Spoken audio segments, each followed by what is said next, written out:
listening. This is Brothers of the Serpent podcast.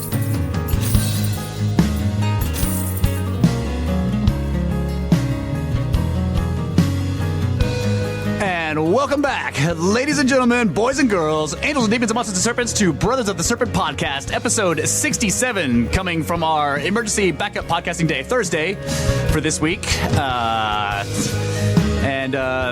We got a lot of interesting stuff to talk about, some new Steak Bros glossary terms to go through. Kyle is going to tell us the epic tale of the Epic of Gilgamesh, the oldest story ever known, ever written so far that we've ever found. And I'm going to be interrupting him the entire time. It's going to be awesome. And as usual, we are joined by our good friend and Longhead, deep in his bunker beneath his secret space station in outer space. How you doing out there, buddy? What's going on? Mr. Brett England. Doing great.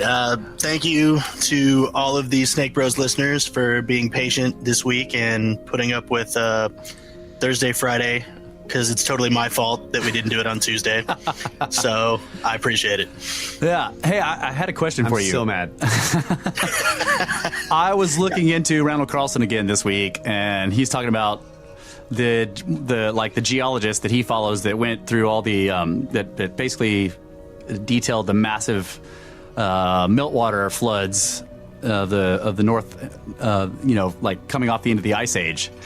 And right. I was like, I just had this realization that this is evidence of how long you as a longhead have been on the side of alternative history, because his name is J. Harlan Bretz, which means he was a slave that belonged to you, right? He's like a human slave that belonged to you as a watcher. It's hard for me to keep track. There were a lot of slaves. I'm sorry. J. Harlan Bretz, because he belongs to Brett. All right, enough with the stupid questions. Let's go. Okay, so first of all, as usual, we have space weather news. Thanks for that, Kyle. Space weather. Earth's magnetosphere is leaking this week. Geomagnetic activity has been low. There are no big holes in the sun's atmosphere, nor any streams of high-speed solar wind lashing Earth's magnetic field. Nevertheless, Arctic skywatchers have witnessed some beautiful auroras. Why? Earth's magnetosphere is leaking. At this time of year, equinox cracks allow solar wind to penetrate our magnetic defenses, sparking northern lights without geomagnetic storms. Equinox cracks. I have to look into that. There's a cracks in the magnetosphere due to the equinox. I don't know. The words in this article are blue, which means it's probably a link that I haven't clicked yet. I don't know what those are, but I'll find out. So that's it for the... All right, I'm going to manswer it. You're going to manswer it? Yeah. Mansplain this.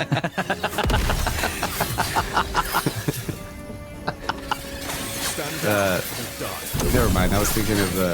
Well, I know that equinox was last weekend. So does that mean that when we're facing the sun in this particular way, the magnetic field is all lined up? So that's what I was saying is the poles are the most perpendicular to the sun that they're going to be. So it's not cracks. That's just a weave of the magnetic field, right? And it lines up the sun's because of the way it's perpendicular. Yeah. And so the solar flux is coming out, and it's got its own magnetic flux or whatever, and when it's lined up like that with Earth's magnetic field, it can get through it. Yeah. I know that this also has to do with the... It's a good manser. I can totally manser things. I have no answers, but I can manser anything. Yeah, that's pretty much where I was going. All right. But I was actually going to use cracks, because the poles are perpendicular to this massive magnetic field bombarding it. It's like cracking the normal order of the field. Okay. Right, and opening up these holes that actually come from the poles. All right. Down further towards into the southern or northern. That's also a good manser. Either one. That's the great thing about mansers is they can all be right. That's right. They are always right. They're all right. The one I gave was right, and the one he gave was also right.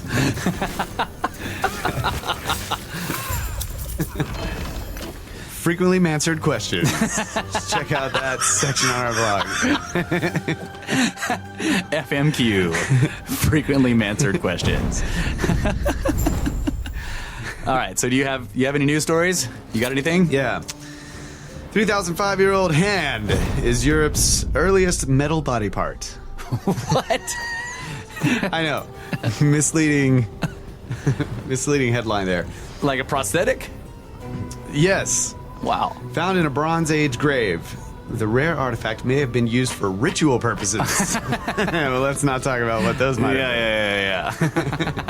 Yeah. Swiss archaeologists recently announced the discovery of what they say is the earliest metal representation of a human body part ever found in Europe. The 3,500-year-old object is a hand, slightly smaller than life-sized, made of more than a pound of bronze. It has a cuff of gold foil glued to the wrist and a socket inside that would have allowed it to be mounted on a stick or a pole. Or a stump. Yeah. The find was originally uncovered in 2017 near Lake Biel in the western Canton province of Bern by treasure hunters using metal detectors who turned it in to authorities along with a bronze dagger and rib bone they found nearby. Wow. That's pretty awesome. Man, just grab that metal detector. Wow, wait, like, could this be connected with the silver hand? Yeah. Except it's his brother, the bronze hand? It's green now. Right. He was constantly like, what's wrong with your hand, man? It's kind of green. Ah, dang it. Just Yeah. polishing my hand. You had the famous Lou Silverhand, king of all Britain, and then you had his brother Bob, bronze hand. That's right.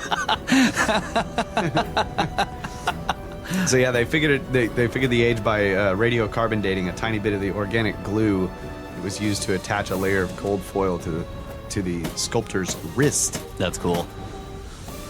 Yeah. I love this whole thing with European, quote-unquote, treasure hunters that then turn over all the treasures to the authorities as soon as they find them. Like, I'm like, those guys aren't... I don't know if treasure hunter is really the right term. Maybe it is. I don't know. It seems to me like... I'm a treasure hunter looking for artifacts all the time. And I got another one. A new 26,000-pound dinosaur was discovered. Oh, wow. Earth's... the headline says it was Earth's largest land animal. Okay. So- At what, during its time period or something? It doesn't say, that's what the headline says. But then I started reading and it was like, if humans had lived 200 million years ago, they would have marveled at the largest dinosaur of its time. Okay, So, yeah. Its name means a giant thunderclap at dawn.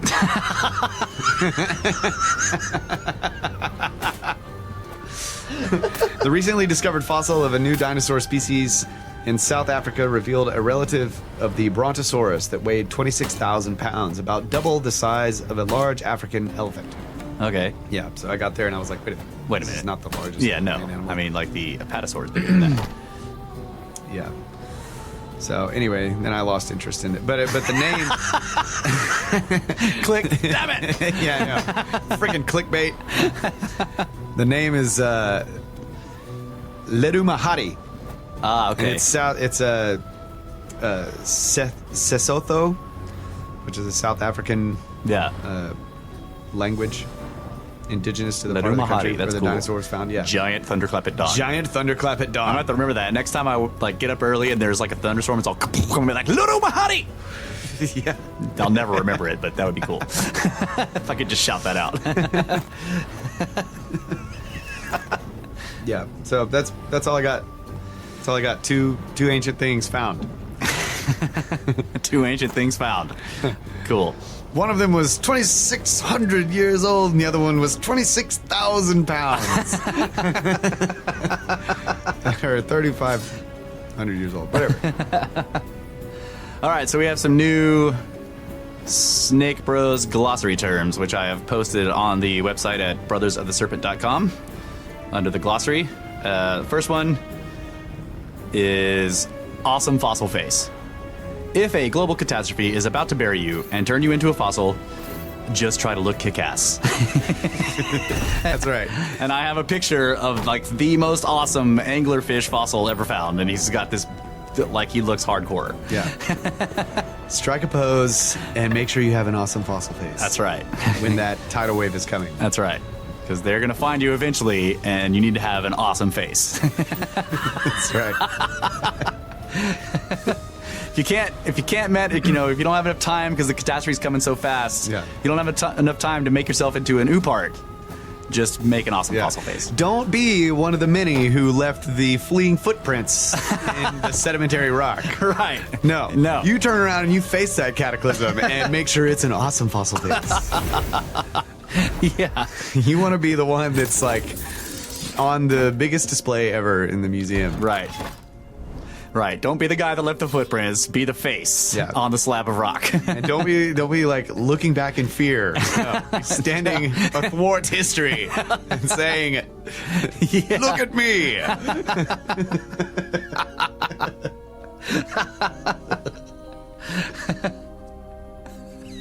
Look upon me, ye mighty, and weep. And despair. And despair. All right. Next term, post-posthumous. I'm sure you guys have heard us say this many times, like ever since Kyle said it the first time. And now it's like we can't not say it. Anytime I think of the word posthumous, I say post-posthumously. I can't not say it now. So post-posthumous, after you die, and then after that. That's right. If you're mummified, your mummy is post-posthumous. That's right. They find your awesome fossil face. They found it post-posthumously because it was after you died, and then after that. All right, next. Okay. That's actually, you can make that term accurate in terms of a fossil. Yeah, it was fossilized post-posthumous. That's right. That's right. The fossilization process takes place post-posthumously. All right. Next term, bowling pin hats. Ancient Egyptian crowns that look like a bowling pin in a champagne bucket. Yeah. And you just have to go look at the picture on this one because everyone I've showed this to has laughed their asses off because it is exactly what it looks like. These guys are standing there and they have this giant crown on that looks like a bucket with a bowling pin stuck in it. Yeah. And on this particular frieze, there's actually another dude who has 3 bowling pins on his hat. That's right. So Egyptians were big He in had bowling. a spare. Yeah, he needed to pick up the spare. Yep. Once we get the Snake Bros store open, you will be able to purchase your very own bowling pin hat. That's right. And we'll make cloaks that look like shoulder ribbers. Yeah. All right, next term, cephas. This one is kind of like nephas. It's a shorting of the cephalopods. And one look at them and it's clear that they want to kill us all. Because you look at that picture and you can tell that he's a blob of jelly that's very angry. A tentacle monster that's very angry at you. That's right. He hates you. Yeah, and so the theory goes is that the cephas are basically the nephas of the sea. Right. You know, they rule the ocean. They're devious, intelligent, angry. Yeah. Beings that live down there, and they kill sharks when they're bored. Yeah. And they fight whales. Yeah. People are like, well, sperm whales always win, but I'm just like, well, we don't see the sperm whales that lose. Yeah. And they have writing and light. Yeah. And camouflage. Yeah. They have all kinds of technology. And they hate us. And They use ink. For thousands of years, we've had legends of giant ones that no one has believed until very recently, when evidence of giant cephas have come out, and now we have like the giant beak that was found in Australia, that was the enormous kraken, which is the mother of all cephas. So, and he was making cepha selfies out of plesiosaur skeletons. So like, these guys were intelligent 200 million years ago, 2 miles beneath the ocean that used to be on top of Australia.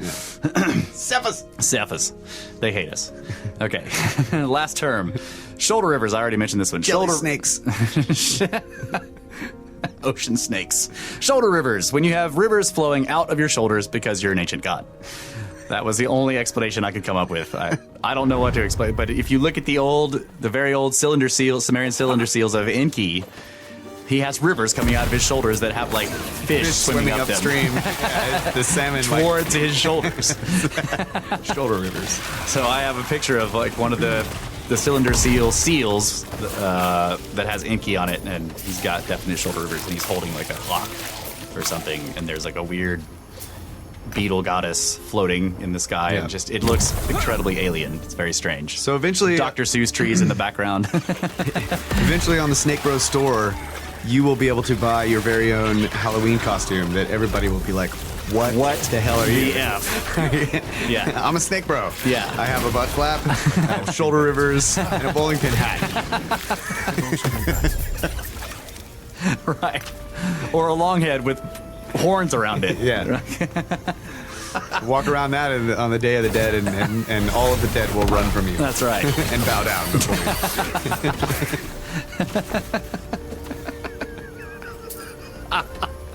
Man, those are great ideas. Bowling pin hats on Snake Bros store. Yeah. Shoulder river cloaks.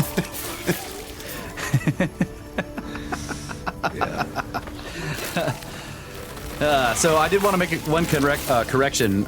This was not the last show or the one before that, but I was talking about the legend of the monkey god and the whole Chinese story where he goes up into heaven and talks to the dragon. The dragon teaches him the 72 forms of transformation and then calls him the finder of secrets. I called that monkey god Hanuman. Now, that is the name of the monkey god, but that is the Indian or Hindu name, not the Chinese one. So I just wanted to make sure that was clear. Hanuman is not the Chinese. I don't know what I can't remember what the Chinese word for it is, but Hanuman is the Hindu name for that same being. And going on that, there's this interesting thing I was looking into. The whole, people call it the bridge of Adam, or Adam's Bridge. It goes between like the Indian mainland and Sri Lanka. Oh yeah. Under the ocean. Yeah, Like it's under the ocean now. Right. Yeah, but they found on either side, like, so the whole legend of that, the ancient myth says that, I can't remember which god it was particularly, but it doesn't matter. They basically. Oh, okay. So the Watcher says Sun Wukong is the Monkey King from the Chinese story. Sun Wukong. Cool. Right. Thanks, Watcher. So the Adam's Bridge. There's a story that this deity like basically built this bridge to Sri Lanka to get over there, and then they got over there and found like this race of crazy giants basically and had to fight them. And the people, they said that they got 1 million monkeys to build the bridge. So that just reminded me of that, because the whole Hindu monkey god story. So you have these ancient gods, and it's kind of Sitchin-esque. Yeah. You know, they get these monkeys to build them the bridge to get across. Yeah, the workers. Yeah. And it's interesting because you can still see the bridge if you go on Google Earth or look at NASA photographs of it. You can see it. It's been pushed by tidal action, so it's got a bow in it now. But it's basically like they just laid enormous blocks all the way across. Like made a road. Yeah, like a road that used to be above water. And it's definitely, like, at least the ends that they've checked on where they come up onto dry land, those they have evidence of enormous megalithic blocks, sockets, and that it's constructed. Yeah. So, yeah. Yep. Yeah, the Adam's Bridge built by monkeys, the Adamu. Yeah. So, I've been looking into a bunch of interesting things, and this is going to lead up to Kyle's telling of the Gilgamesh story, but I wanted to bring up, there's a few just disparate things that are very interesting to me. So, one thing that I found out very recently is that, okay, so we all know that the obelisks from Egypt, they have these hieroglyphs going up their sides, right? So the obelisk, and you look at it, and it's got these hieroglyphs engraved into it, and the obelisk is made out of this, like, rose or pink granite from Aswan. Yeah. Very hard. What I didn't know, and I just found out recently in doing this more recent research, is that that studies have shown, and this is recent stuff, studies have shown that the surfacing of the obelisk itself is far superior to the etching work of the hieroglyphs. Okay. This fits the idea that those hieroglyphs were much later added additions. You know, it was like this. I wish I would have known that when I was in Italy, because, like, I was looking at all the monoliths. Why can't I think of what they are called? Obelisks. And, checking out the ones with the inscriptions and all that kind of stuff. And then when I was at the Vatican, there was this massive one. St. Peter's Square. Yeah, in St. Peter's Square. And I was like, I don't think that's a real one. It's totally blank. Yeah. And it's huge. Yeah. It's real. It's I found out it was real later, but when I say real, I mean that it was actually ancient Egypt. Yeah. Right. I just didn't think it was because it didn't have all the hieroglyphs all over it. Right. But I didn't know that they made them completely blank. Yeah. Somebody obviously did initially, yeah. Yeah. Obviously they did. I figured that out later, but yeah, when you're bringing this up now, I'm just like, dang it. I would have inspected the and that one quality was of the polishing. if you could get to it. That one was like you could get the closest to that. Oh, okay, wow. Because the other ones were way up on these massive fountains and huge constructions with all the Greek gods and everything under Roman gods underneath that and all that. Just So what's interesting is that I don't want to diminish the quality of the hieroglyphs because even the hieroglyph etching, people have looked at it and they're deep and they come to these sharp points. They're beautiful. And no one has been able to figure out how exactly, even with Bronze Age tools, and these people were not supposed to be, if they were bronze, it was early Bronze Age, right? How they were etching this into this rose granite, because bronze is like a 3 on the Mohs hardness scale. Yeah, it looks like it was done with a diamond router. Right. On a machine, controlled. Yeah, a CNC machine. Yeah. So you have these, if you look at the hieroglyphs close, and you can find pictures of this online, they'll have these deep etched lines, or there would be a bird or whatever, and the ends of it, like the beak or the end of the tail, or the ends of the hieroglyphs come to these sharp points, but they could retain their depth all the way to this point. Yeah, and the sun disk is actually rounded, convex. Convex. Yeah, it's beautiful the way it's rounded off, into the groove. So that's what I'm saying. So think about the quality of the hieroglyphs.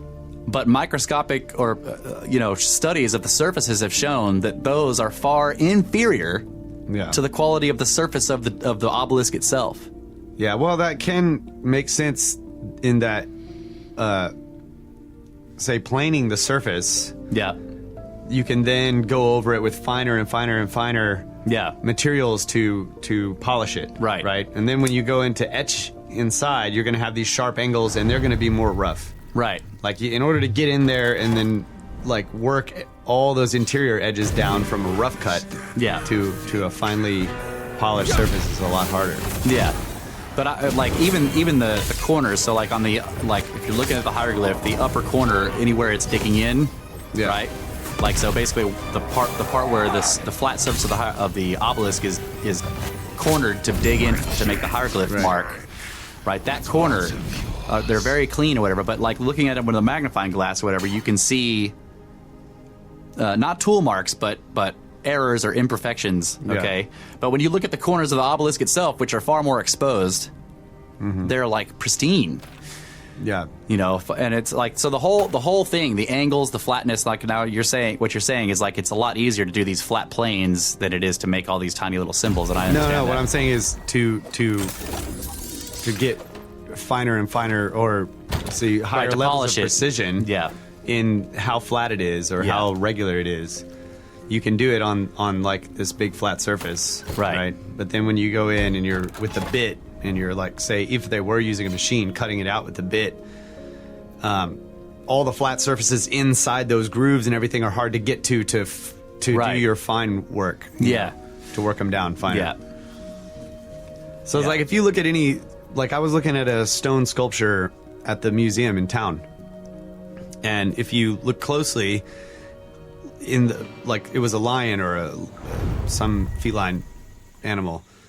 Inside the claws where they had to dig deep in there, you can see that it is not nearly as well polished as, say, the toes on the outside. Right, yeah, because you can't get in there to polish it. Of course, the body is just beautiful, shiny, perfect, and then you look at inside the teeth and around these hard to reach areas, you can see rougher scratches where they were chiseling it out, but they couldn't get in there to polish it. Yeah. And to work it down finally. That's all I'm saying. Yeah, I got you. Yeah, so the other thing that I was looking at is that made me go look again at the boxes in the Serapia, right? This massive complex just underneath the desert.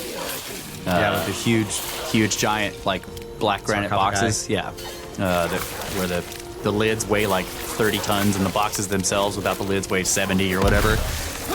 And some of those have hieroglyphs etched on them. And when you look at those, like the surfaces of the boxes, now again, this is what you're talking about. Like, it's easy to polish these flat,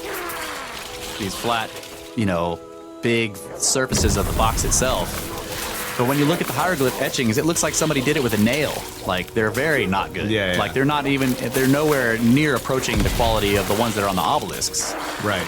But you can tell that whoever did it knew what they were doing in terms of writing hieroglyphs. Like, they're still beautifully formed, but it was like the granite's so freaking hard. It really looks like somebody took a nail and scratched it in there and then did it over and over and over again until they got them deep enough to where you could read it. But that doesn't make any sense in terms of like making the box and then scratching these hieroglyphs into it. Like, Yeah, I know. And like marring that face. It's like, There were cases like that in the Vatican Museum too. Like, I was looking at like these beautiful black granite sculptures that are just like phenomenal in Yeah. every way. And then at the bottom, they're scratched in these hieroglyphs, you know, Right. and you're like, I don't think so. Yeah. Like the master makes the sculpture and then he lets his like little kid write on it or something like that. right, or he has all these tools in his workshop that enable him to do all of this ridiculous badass like cutting and polishing of stone. And then why didn't he make the hieroglyphs? And the better? guy's hand and face and everything are just like awesome. Yeah. And then he just like sends it over to somebody else's shed where they have like a chisel and a rock. You know? Yeah. Yeah. Can you go ahead and put the name on it? Yeah, sign it for me. Sign it with the king's name. Yeah. No. It's not happening. You're not touching my piece of art. Right. And it was funny because then like you see like the hieroglyphs are there and then you look on the front and then you see like MMXX2 like II. Right. Yeah. Like that's the Roman number, and then you look on the side and there's like white Sharpie Yes. 124364BA7. And you're like, Right. oh, that's what's happening here. That's right. Exactly. I've got pictures of it. Exactly what it was. Oh man. So another thing I was looking at is, because this was leading me into looking at like, are there any alternative theories on how some of these things were made, like whether it was by the dynastic Egyptians or not? And there are just random stonework lying around in Egypt.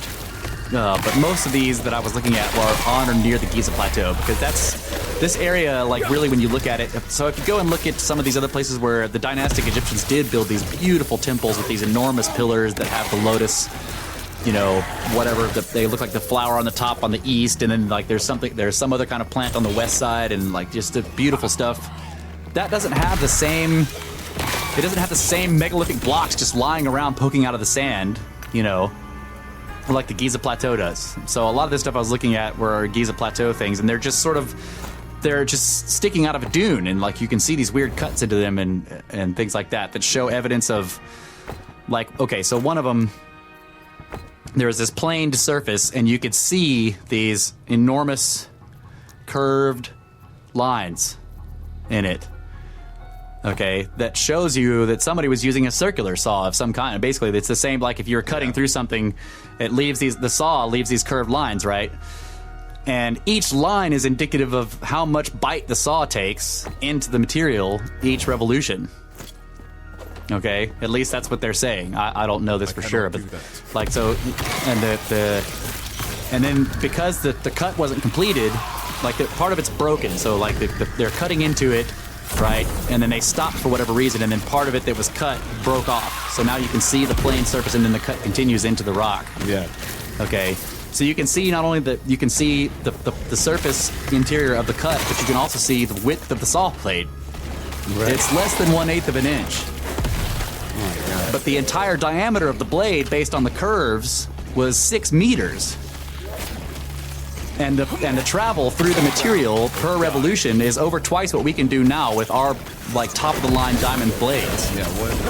What material were they using? And we can't make a blade that thin That's strong that's enough that big, because it will start to wobble. Right. Right. It'll It'll bend itself up above where it's before, Right. like the part of it that's still outside of the rock, but headed towards the rock will like start to buckle. Exactly. There's a thing called, for any cutting machine, there's a thing called a feed rate. And any cutting machine, no matter what it is, no matter how badass or how minuscule, has a maximum feed rate, and that's how fast you can push the material towards the blade, basically, or push the blade into the material. That's the feed rate. And like, we don't have a saw in modern times, so we don't have any materials that could do this. That could be less than 1/8 of an inch thick, that could be 6 meters in diameter, that could have a feed rate this fast. We can't do it. It's not even possible. Yeah. No materials that we have would do it. Anything we made, the blade would shatter, or it would try to throw the rock at you, and it would get caught, and then everything would break. The whole machine would break down. And it's like the drill cores that they have are the same. Yes. Like the you can see the revolutions on the drill cores, like it's got threads basically going down, and they're in solid granite, and they're biting down like a 1/16 of an inch every revolution or something ridiculous like that, and they're just like, how? The ones we use today are just. The Watcher is named Impossiblades.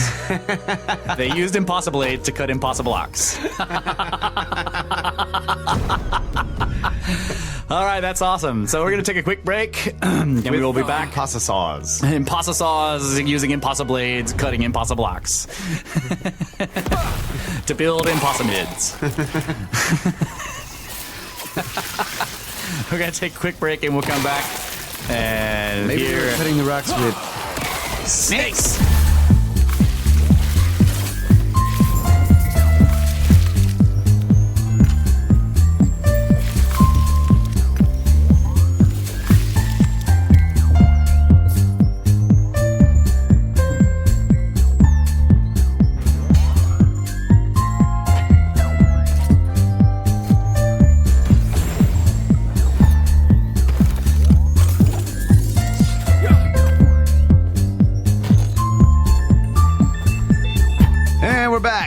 Brothers of the Serpent Podcast.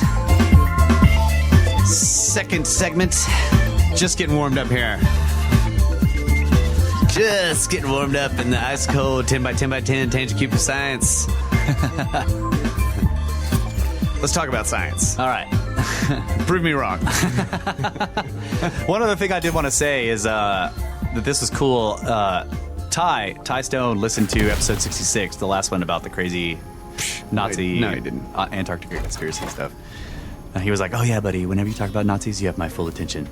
So that's kind of weird. But anyway, he's a big World War II buff. Yeah, sure. he loves the whole World War II thing. And he told me, and this was an interesting observation that he made. He just pointed out that the way that, in terms of the UN and policy, global policy, the way we treat Antarctica is very similar to space. Like, no weaponization, everybody cooperates, like, yeah, we're not supposed to put missiles there or blow things up there or shoot at each other there. And that made me think, like, obviously what we need is Ice Force!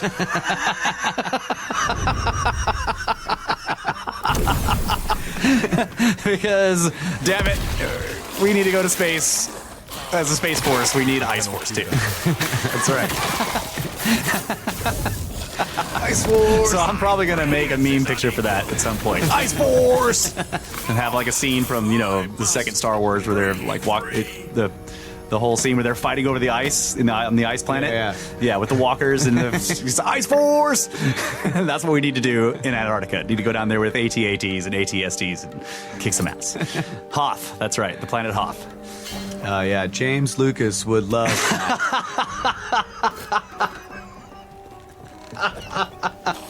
That's right. Johnson Luxor would love that.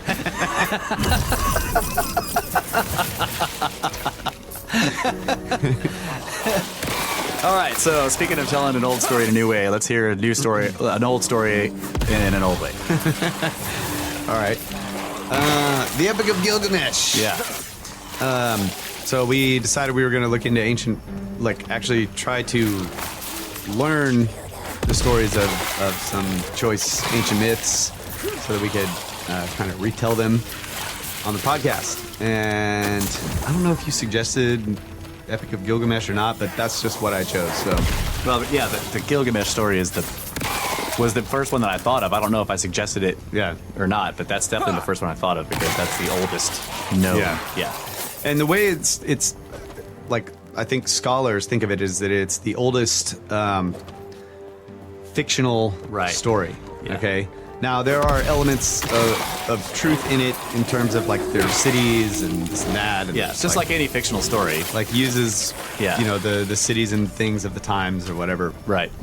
But basically, this story cannot be true because SitchinIsWrong.com.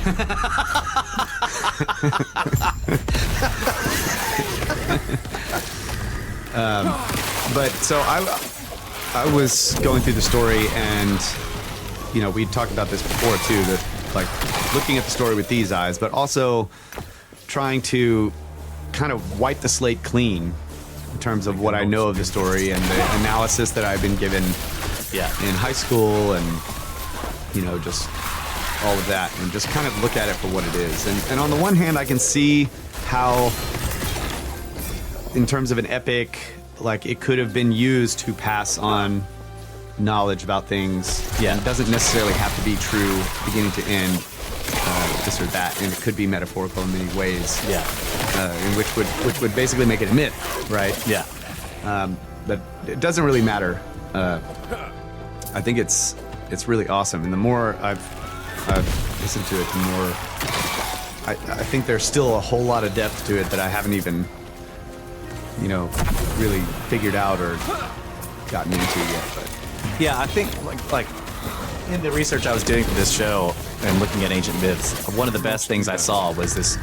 It might have been Manly P. Hall, but he was saying that the most important thing to realize about mythology, or like even if you're going to say indigenous or native whatever your peoples and getting them to tell you their oral traditions, he was like, they're telling you a story that is absolutely true but is not literal.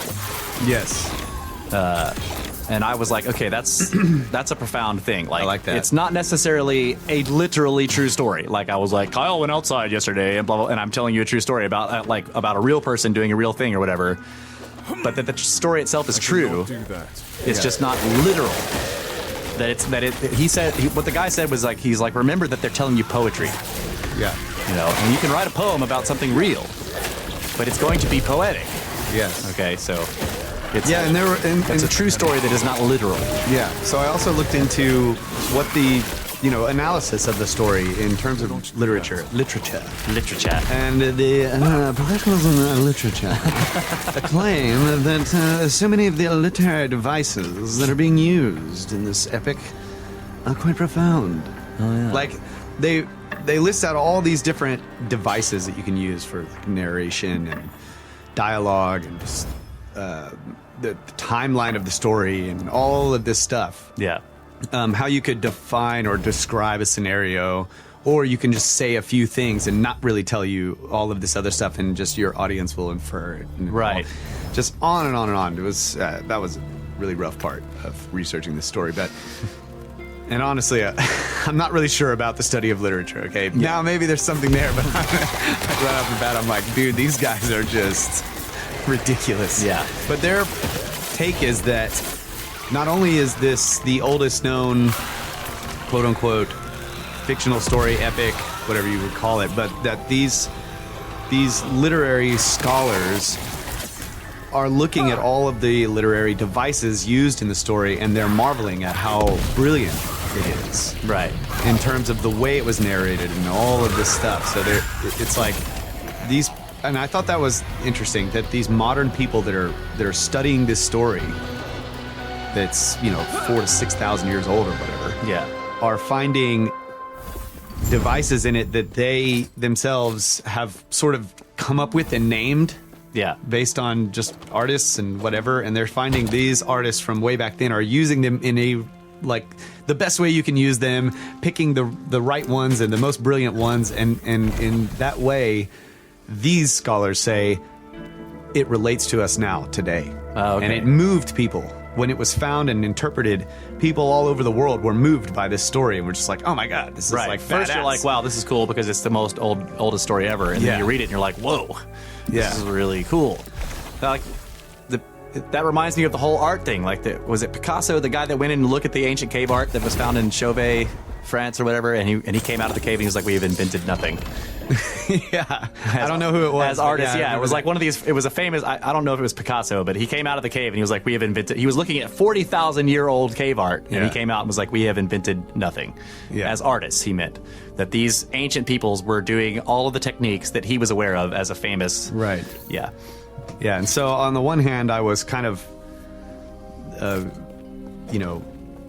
just like blown away by the idea of literature and all these devices, and I'm just like, man, this is just mumbo jumbo. Like, are these people serious? Yeah. They're focusing on all this crap. Yeah. Are they just like crazy enthusiasts that are just making up terms for things? I don't know what patterns that they recognize, but that at the end of the day, that they're looking at it and just looking at it in awe. Instead of saying, "Oh, well, they were just butt flap wearing people." You know how you get that attitude. Yeah. I got you. Right? It was the opposite of the least advanced butt flap. Like, they were like, "This dude was brilliant," or female or whoever. Right. Group of people, whoever it was. So it was Picasso. He said, I guess his direct quote was, "In 15,000 years, we have invented nothing." That's cool. Yeah. So anyway, the story of the epic begins. Basically, Gilgamesh is the king in a city called Uruk, which is in Mesopotamia in Iraq. Right. And it even sounds like Iraq, but Yeah. U-R-U-K. Yeah. Uruk. Right. Gilgamesh. And he was made by the gods. He was 2/3 god, 1/3 man. I cannot do that. And so he had a perfect body. He was just like huge and badass at everything. And he lorded it over the people, is the way it was interpreted. When he was young. Yeah. Yeah, he was kind of a He was just a hammerhead jock asshole. Yeah, he was just totally an asshole. Like, basically his father died, and he was not around, and his mother doted over him because he was the split image of his father, and she just like, So he just became this spoiled brat. Right. And there was a custom back in the day that if somebody was going to get married, then the king got the first rights to the bride, to the virgin. Prima nocta. Yeah. Yeah. And so he was doing that, and like just being a total douche, pretty much.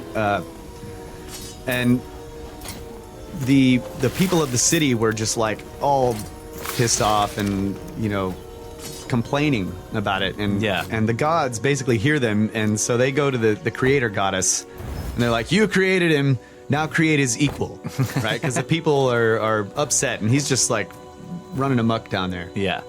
So Was this Ninhursag? Ninurta or something? Ninurta. Yeah, I can't. I'm not probably the going to same be one. really good with the names. Ninhursag! Yeah.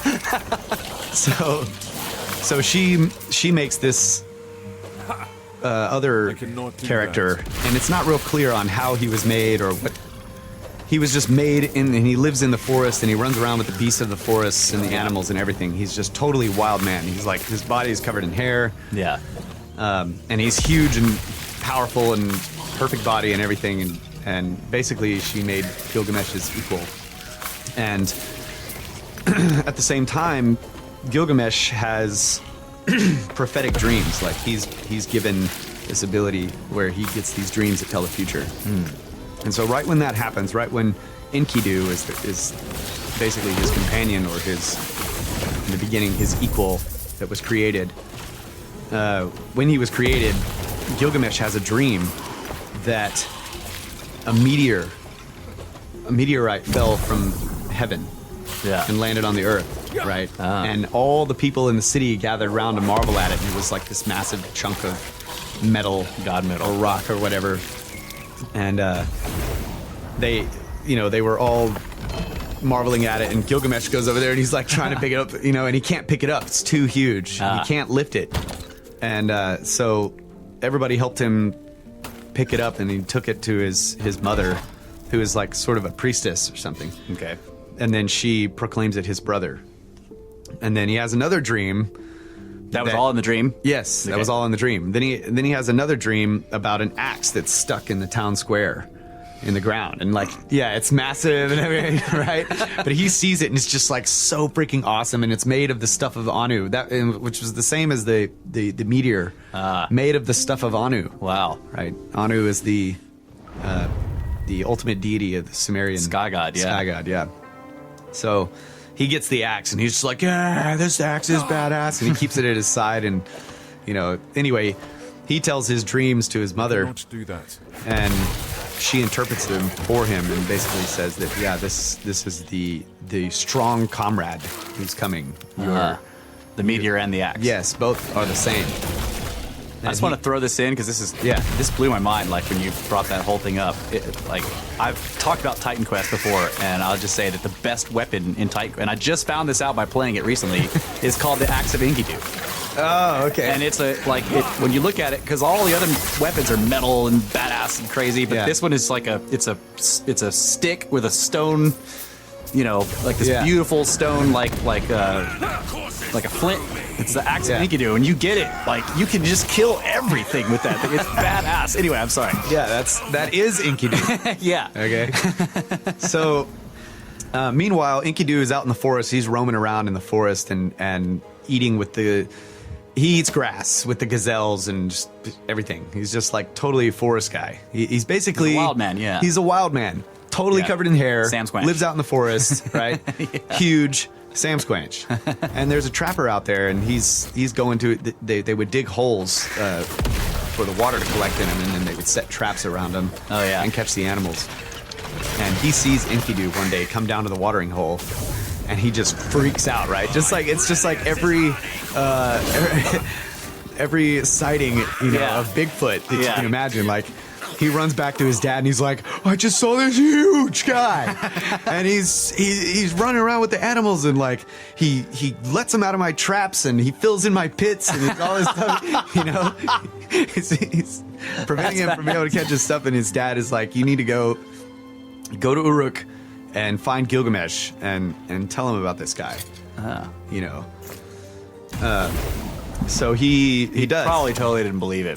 It's like, sure, kid, go tell the king about this. Thinking he'll never come back. This is terrible. Well, his son had described like how big he was, and he was strong. Yeah, I know. And all this kind of shit. So he's being an asshole. Yeah. So he goes. He does. He makes the trip to Uruk, and he finds Gilgamesh, and he tells him about the guy. And Yes.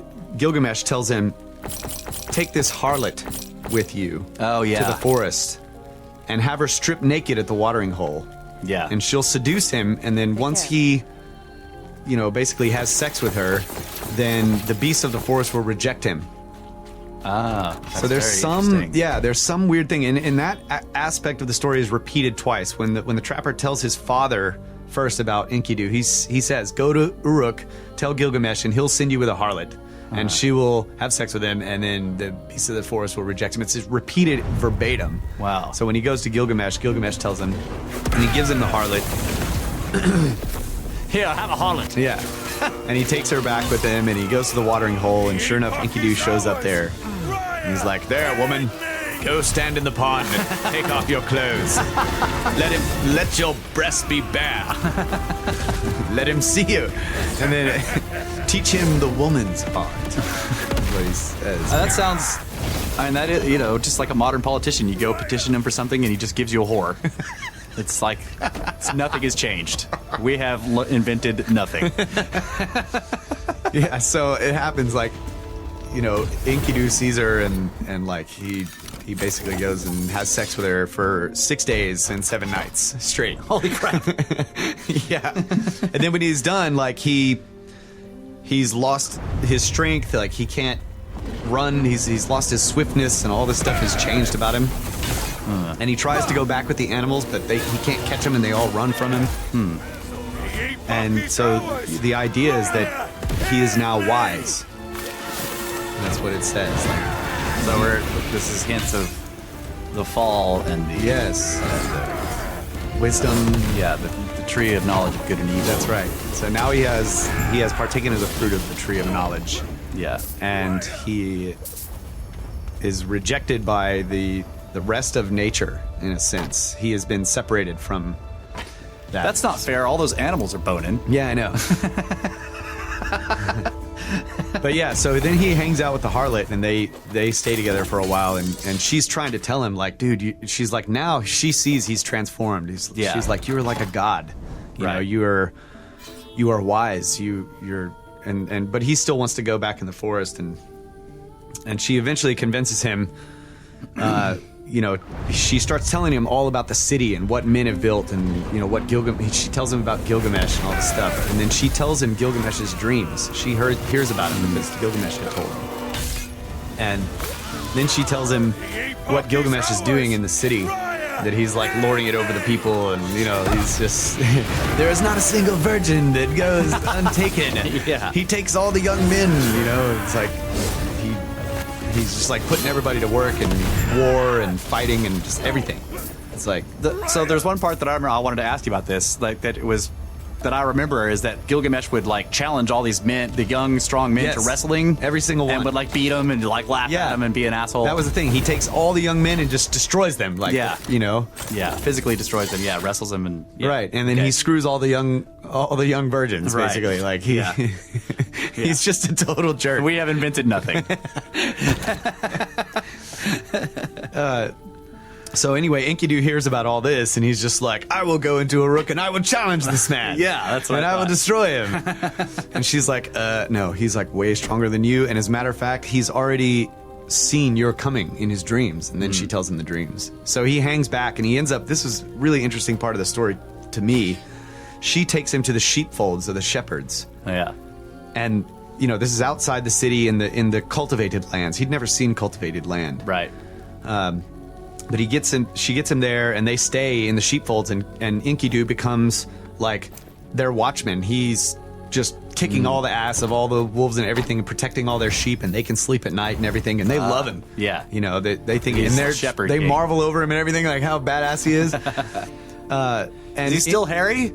Like, is he the descriptions of him? It doesn't say that he lost his hair. Okay. But it doesn't really. It's like something of Samson in this. Yeah. Okay, go ahead. So there's an interesting part in this scene where he's with the shepherds, where it's kind of showing you how he's being introduced into society. And what they do is they wash him. That's what it was. It did mention his hair, because they washed his hair and they made it all like badass, and then they put clothes on him, and then she tries to give him bread and wine, but he doesn't know how to eat or drink because all he ever did was he drank the milk from the animals. And so he's like, I don't know what to do with all this stuff. And she tells him, she's like, eat the bread. It is the stuff of life. Drink the wine. It is the custom of the people. Which is basically saying, eat this. It is life, right? And drink this and remember, because the custom is a way to remember. And the little spoon the bread of goes life. to the left of the big knife, and the big That's what I'm fork saying. goes to the right of the little fork. Like this is communion. Yeah. He's coming into the community. Yeah. And the ceremony was him eating the bread of life and drinking the wine in remembrance of what the people do, right? Okay. That's the way I analyzed it. And then right after he does that, he gets all merry. You know, he drinks like 7 bottles of wine or whatever. You know, he's just like he just drinks a ton of it. This is great. Yeah, he gets all merry, and then he goes and he anoints himself with oil. Like after that, so this is all very symbolic of and it's biblical. Yeah. It's straight up like all these biblical traditions even into the New Testament. The making of bread is like an alchemical ritual, the mixing of earth and water and fire and wind, and then like the wine is the same thing. But then the anointing is like one of the Watcher teachings, right? That like one of the Watchers that the fallen ones taught the anointing of oils. That's right. Yeah. And the Watcher right now is pointing out that Jesus, who was the shepherd who came to protect the flock from the wolves. Yeah. Which is exactly, So anyway, he's there for a while, and then he gets word from a traveler that Gilgamesh is like really being an asshole in this particular way. And it has to do with the marriage that's supposed to be happening. Oh, yeah. And Enkidu is just finally like, no. So he rolls into Uruk, and in the middle of the night, Gilgamesh is like going up to the whatever the house is where the Wedding bride ceremony is staying, you know, before the wedding. Yeah. And he's about to go in the door, and Enkidu just like puts his foot down, and they get in this massive wrestling match. Yeah. Right in the doorway. And they end up breaking the doorposts and just like, and then they go all through the town and just destroy all this stuff, like tearing everything apart, wrestling. And finally, Gilgamesh like catches his knee or something and throws him. And like right after that, they both are staring at each other and they're just like, dude, you're badass. Yeah. Dude, you are badass. And they give each other a high five and they become friends forever. Yeah. You're like my best friend, bro. You totally kicked my ass, dude. It's great. So the story basically jumps forward in time, and Enkidu is now, you know, he's been in the city for a while and he's living like a king, but he's totally depressed because his life has no meaning. He's not doing anything. He used to have a purpose, seemingly, like living in the forest. Yeah. And now he's just like, and that is what sparks the whole journey. Like Gilgamesh sees his friend like wallowing in depression, and Gilgamesh just like realizes, you know, there's a legend about my name that I am supposed to etch my accomplishments on stone. I haven't done anything. So he's I haven't even beaten you yet. yeah. So he's like, dude, you know, don't be depressed, man. We will go, and there's this crazy, badass, godlike weapon in the cedar forest named Humbaba, and we will kill him. And then we'll become heroes, and we can write the story down on stone or whatever. Yeah.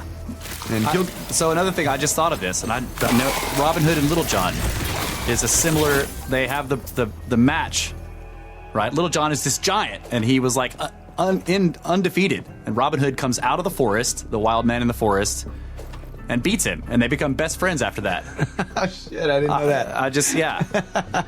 That's cool. And that was before they translated these tablets. Yeah. Old stories die hard, man. So yeah, they Gilgamesh wants to go kill Humbaba, and he is the guardian of the forest and the uncultivated lands, and like the way I sort of interpret it is sort of the land of the gods. Yeah. Like the Cedar Forest was the land of the gods. Yeah. Yeah. It was like you weren't supposed to go there. Right. Well, you couldn't because Humbaba would kill you. I Right. mean, he just like anybody that went there, glad. Right. It was just didn't come back. Skeletons everywhere. Right. Yeah. So Enkidu is just like, dude, you have no idea what you're talking about. Like, I have seen the guy. Because Enkidu just traveled everywhere. Before he was quote unquote wise, he was never a threat to Humbaba. So he had actually seen him, but he was scared to death of him. Oh yeah. And describes him as having this eye that he can fix on you and just, it's the eye of death. Like, Destroys you. Yeah. it will destroy you, which basically I thought was a laser. A laser. It's clearly a laser.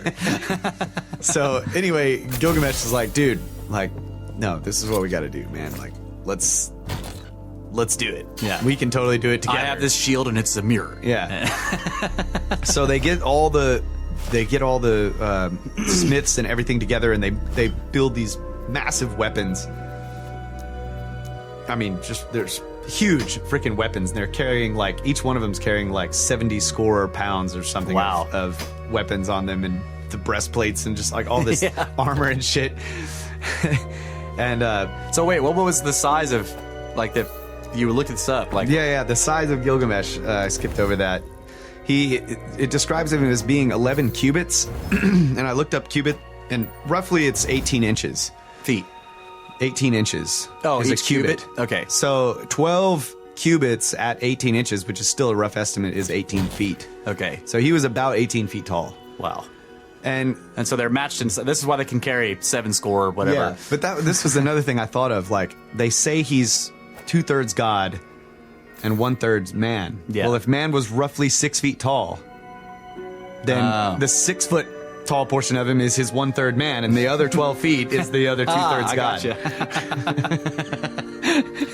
And there are the ancient images of him and if you look at him, he's holding a lion under his arm, and you can tell when you look at the carving that it's meant to be a full-grown lion. Like, people think of it as being it's a small cat. No, it has a big mane. It's a full-grown lion, but the size of the guy, like, if you think of a full-grown lion and the size of him, you're like, okay, that's an enormous person. Yeah. So anyway, they get all these massive weapons built, and then they go on their journey. And there's a lot of interesting ways about the way they describe the journey, and like they basically, it's like you're playing an RPG, and there's a town, and you leave the town, and then the town's this tiny little dot, and you go, and you go over the mountain, you go all this stuff in like in like a few seconds, and then you're at the next town. That's pretty much what they did. They traveled a ridiculously long time that would take a normal man months and months to travel, and they did it in 2 days. Oh yeah. Right. Yeah. And anyway, they get there to the forest, and this is where Gilgamesh starts having more dreams, and he's having these prophetic dreams, but he doesn't understand them, and Enkidu is now interpreting the dreams for him. And in one of them, the sky fell, or the sky, like, or something happened with the whole mountain fell, and the sky was falling and just like raining down fire and all this crazy shit, and the mountain fell on the ground, and just basically he describes like this insane cataclysm, like Randall Carlson describing what happened at the end of the last ice age. Wow. In one of his dreams. I was just listening to the evidence that they found that in 6,000 BC, so 8,000 years ago, that there was an impact, and they were saying maybe this has resulted in the whole Sodom and Gomorrah deal, but that something came in, like there was an Earth orbit object. So this is an object that's in orbit, in Earth's orbit. So when it came and hit Earth, or when it crossed Earth, when Earth was there, the angle was incredibly tiny, 6 degrees. And it actually, they have evidence of this because of this enormous avalanche, that it clipped a mountain and knocked it over, basically. Yeah, wow. So that's probably what it was. Yeah. Yeah, so he describes that whole cataclysm, and then at the end, like the mountain is on top of him, basically, and someone showed up and like helped him out from underneath the mountain, and then gave him water and revived him, rejuvenated him, or whatever. In the dream. In the dream, yeah. So Enkidu translates this like based on like the mountain is the god Humbaba, or the beast, or whatever it is, and the one that picked him up is like one of their gods, or whatever, the sun god, Shemash, or whatever. Anyway, so he's like, it's a great omen, bro, we're gonna kill him. And they go back and forth, like, Enkidu gets all freaked out, right? And he's just like, we're gonna die, bro. And then Gilgamesh is like, no, we will destroy him. And then Gilgamesh has a dream, and he's like, oh my god, we're gonna die, we need to leave. And Enkidu is like, no, it's a great omen, let's kill him. And they do this like 2 or 3 times, they go back and forth of like getting scared, and the other guy like lifts him up. So, and that was part of the whole story in the beginning, is that they will, you will be the axe on his side, and you'll have each other's back. And so this is totally the epic of Gilgamesh and Enkidu. Right. Because they couldn't do it without each other. Right. So anyway, when they finally decide, like, all right, let's go kick his ass, they go to the edge of the cedar forest, and this is basically in Lebanon, and then we're going to tell you the rest after the break. That's right. I was like, we need a good place to stop right there. They're about to kick his ass. They go to the edge of the forest, and snakes.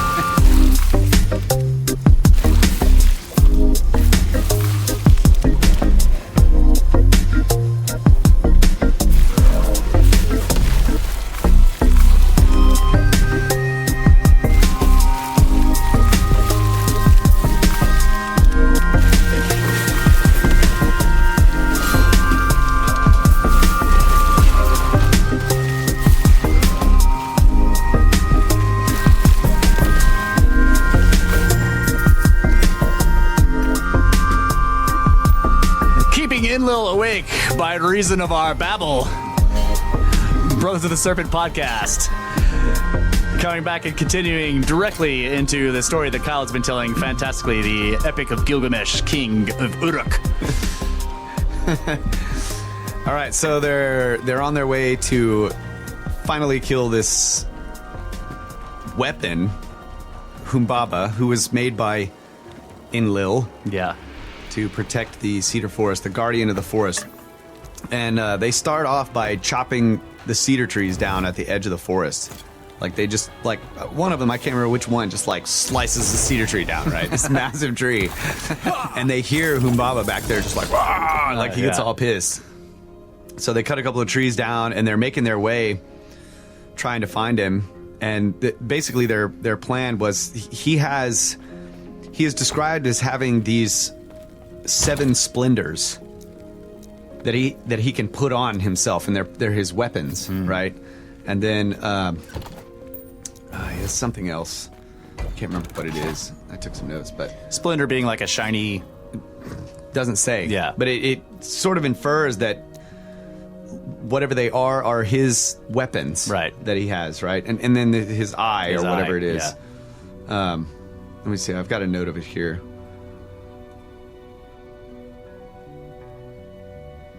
So one of the things that, while you're looking at that, one of the ideas here is that, and you mentioned it, the cedar forest is probably Lebanon. Lebanon's cedar forest is famous, and it's in biblical texts, and it's in ancient texts, and like the cedars were considered to be of the gods. I mean, in the Bible, there's references to various, like the Ammonites, the Canaanites were as tall as the cedars of Lebanon. So there's lots of references to the cedars and the giants and the ancient gods and how this was a sacred place. Yeah.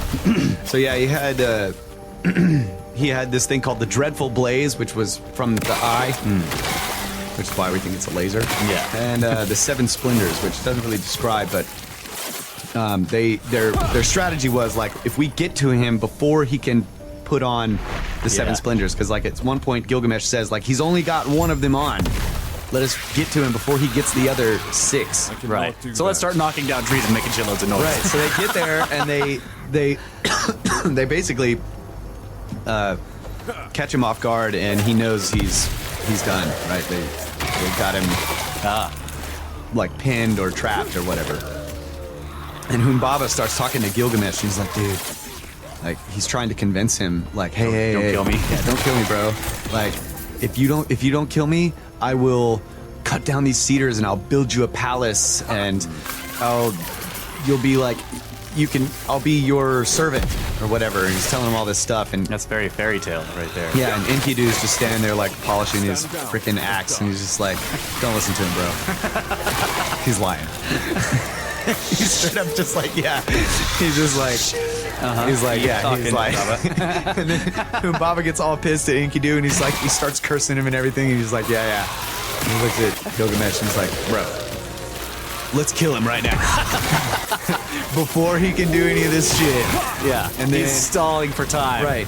He's stalling for time because these other 6 things, whatever they are, they're like, Enkidu describes them as, he has a metaphor. He's like, we'll kill him now, and then the pups or the, whatever will scatter, right? And so we'll just chase them down, and then we'll collect them all together, and whatever, won't be a problem.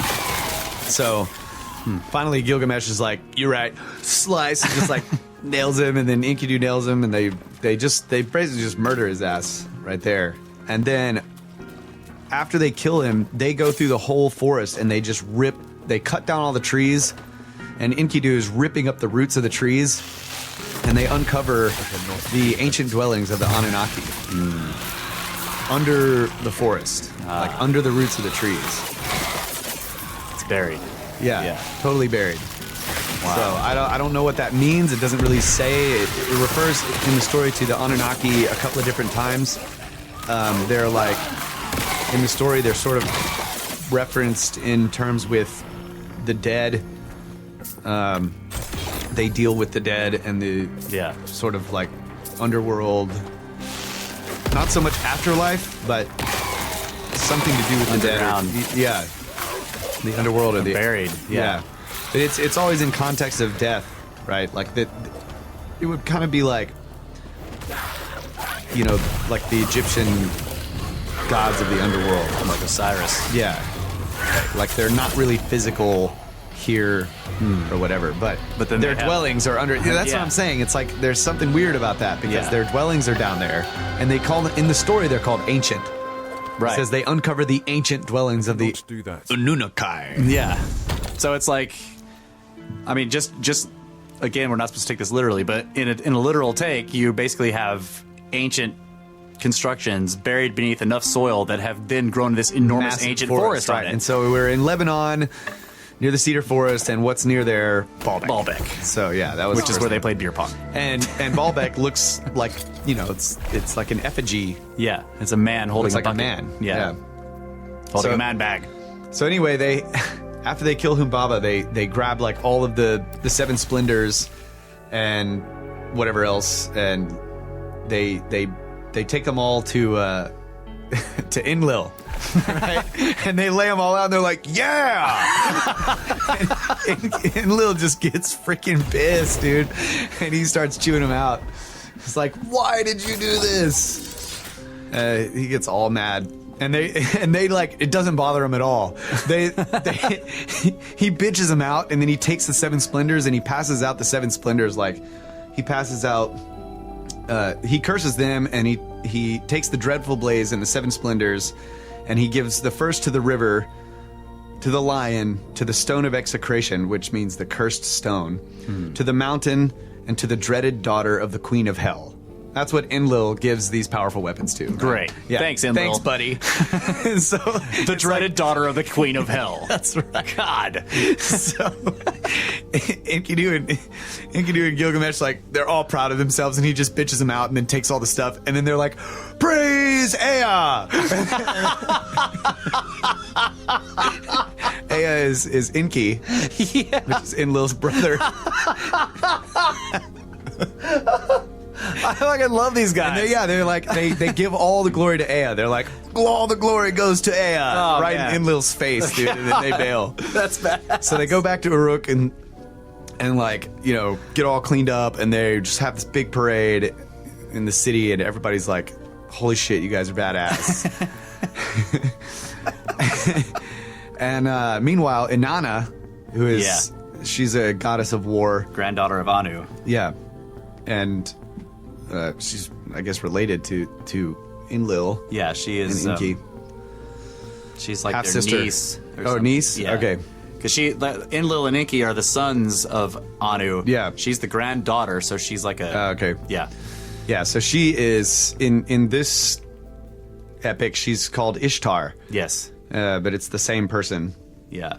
Interestingly, the in a lot of the depictions that you see of Enki or Enlil, and there's even the famous one that's in the London Museum where Inanna has the bird talon feet, Yeah, yeah. and she's holding the two rings of power or whatever. Yeah. To us, it looks like she has a long head with horns, but that's called the serpent crown of Ishtar.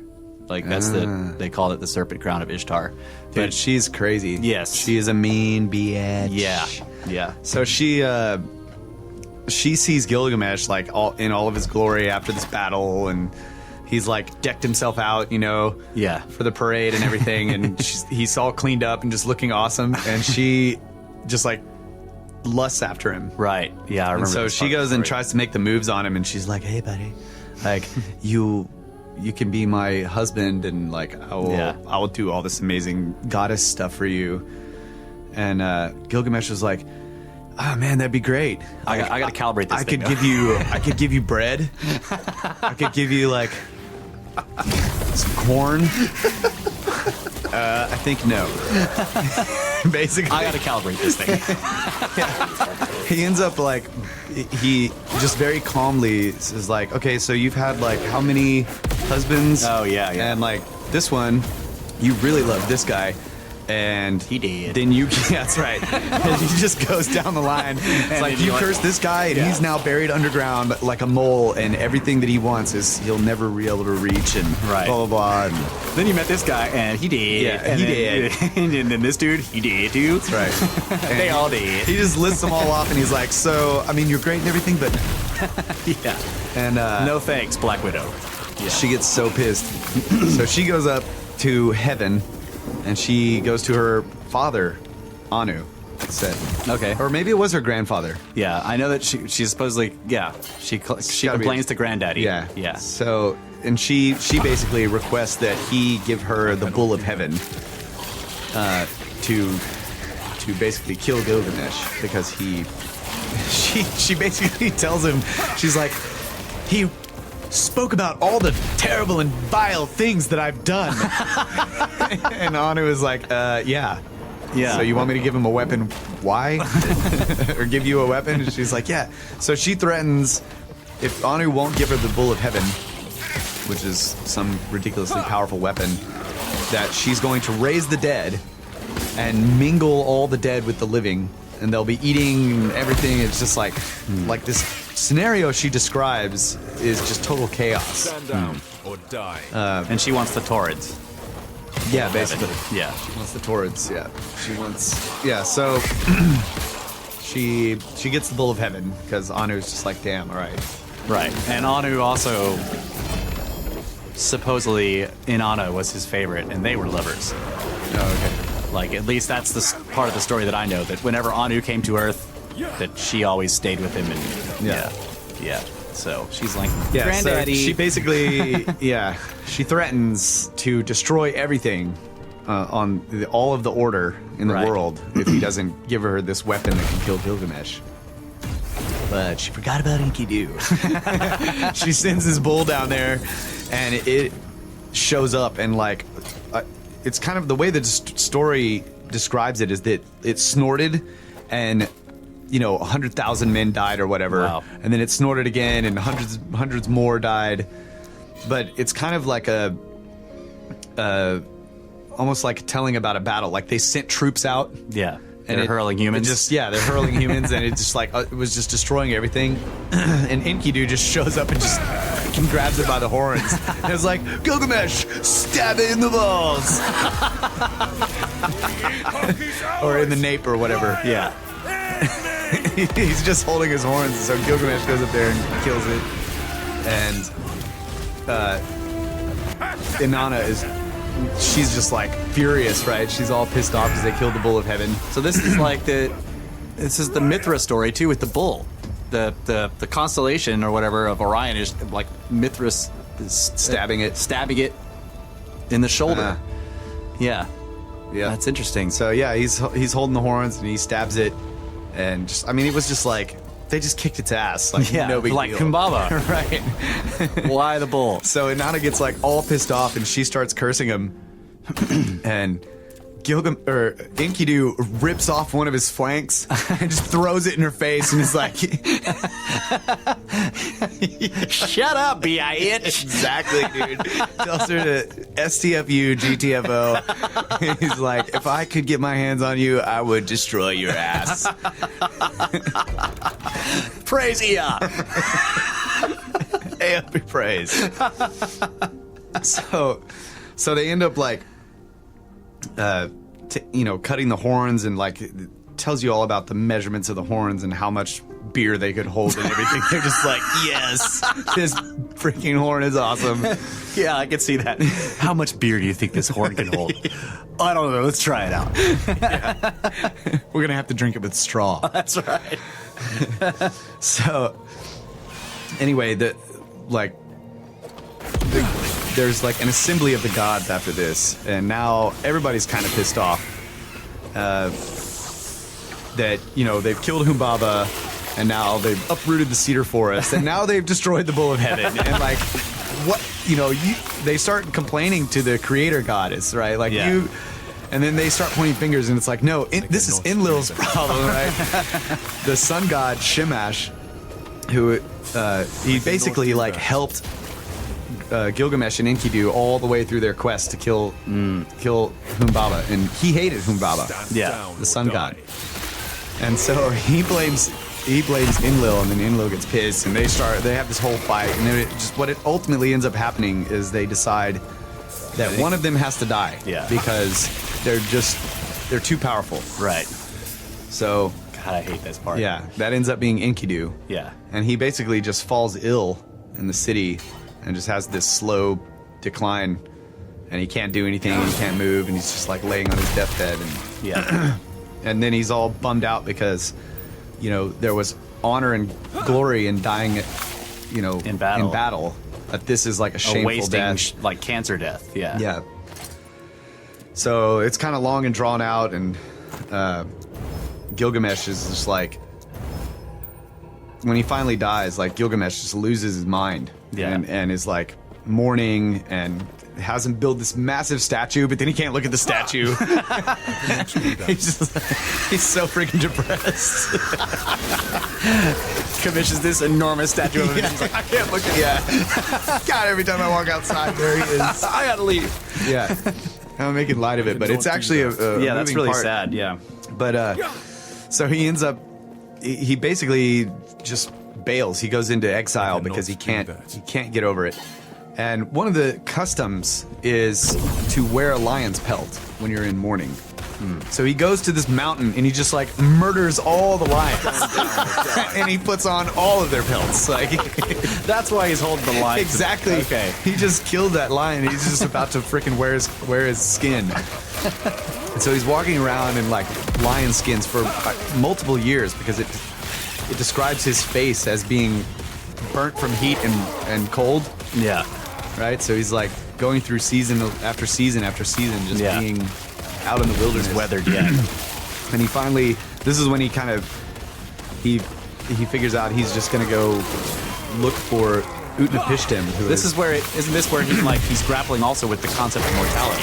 Right, exactly. Like now Enkidu is dead, and he's just like, dude, that same fate is going to happen to me. Yeah. And it's kind of a, I don't know, it's oxymoron, not oxymoron, but it's kind of like, it doesn't make sense that he can't stand living without his friend, but now he's going to go seek immortality. Yeah, I right. see. He wants to live forever, but it's like he's so fearful of that same thing happening to himself. Right. It's kind of weird. Yeah, it's like he's having trouble coming to terms with his friend's death, but he also is realizing that his death is thus imminent. Right.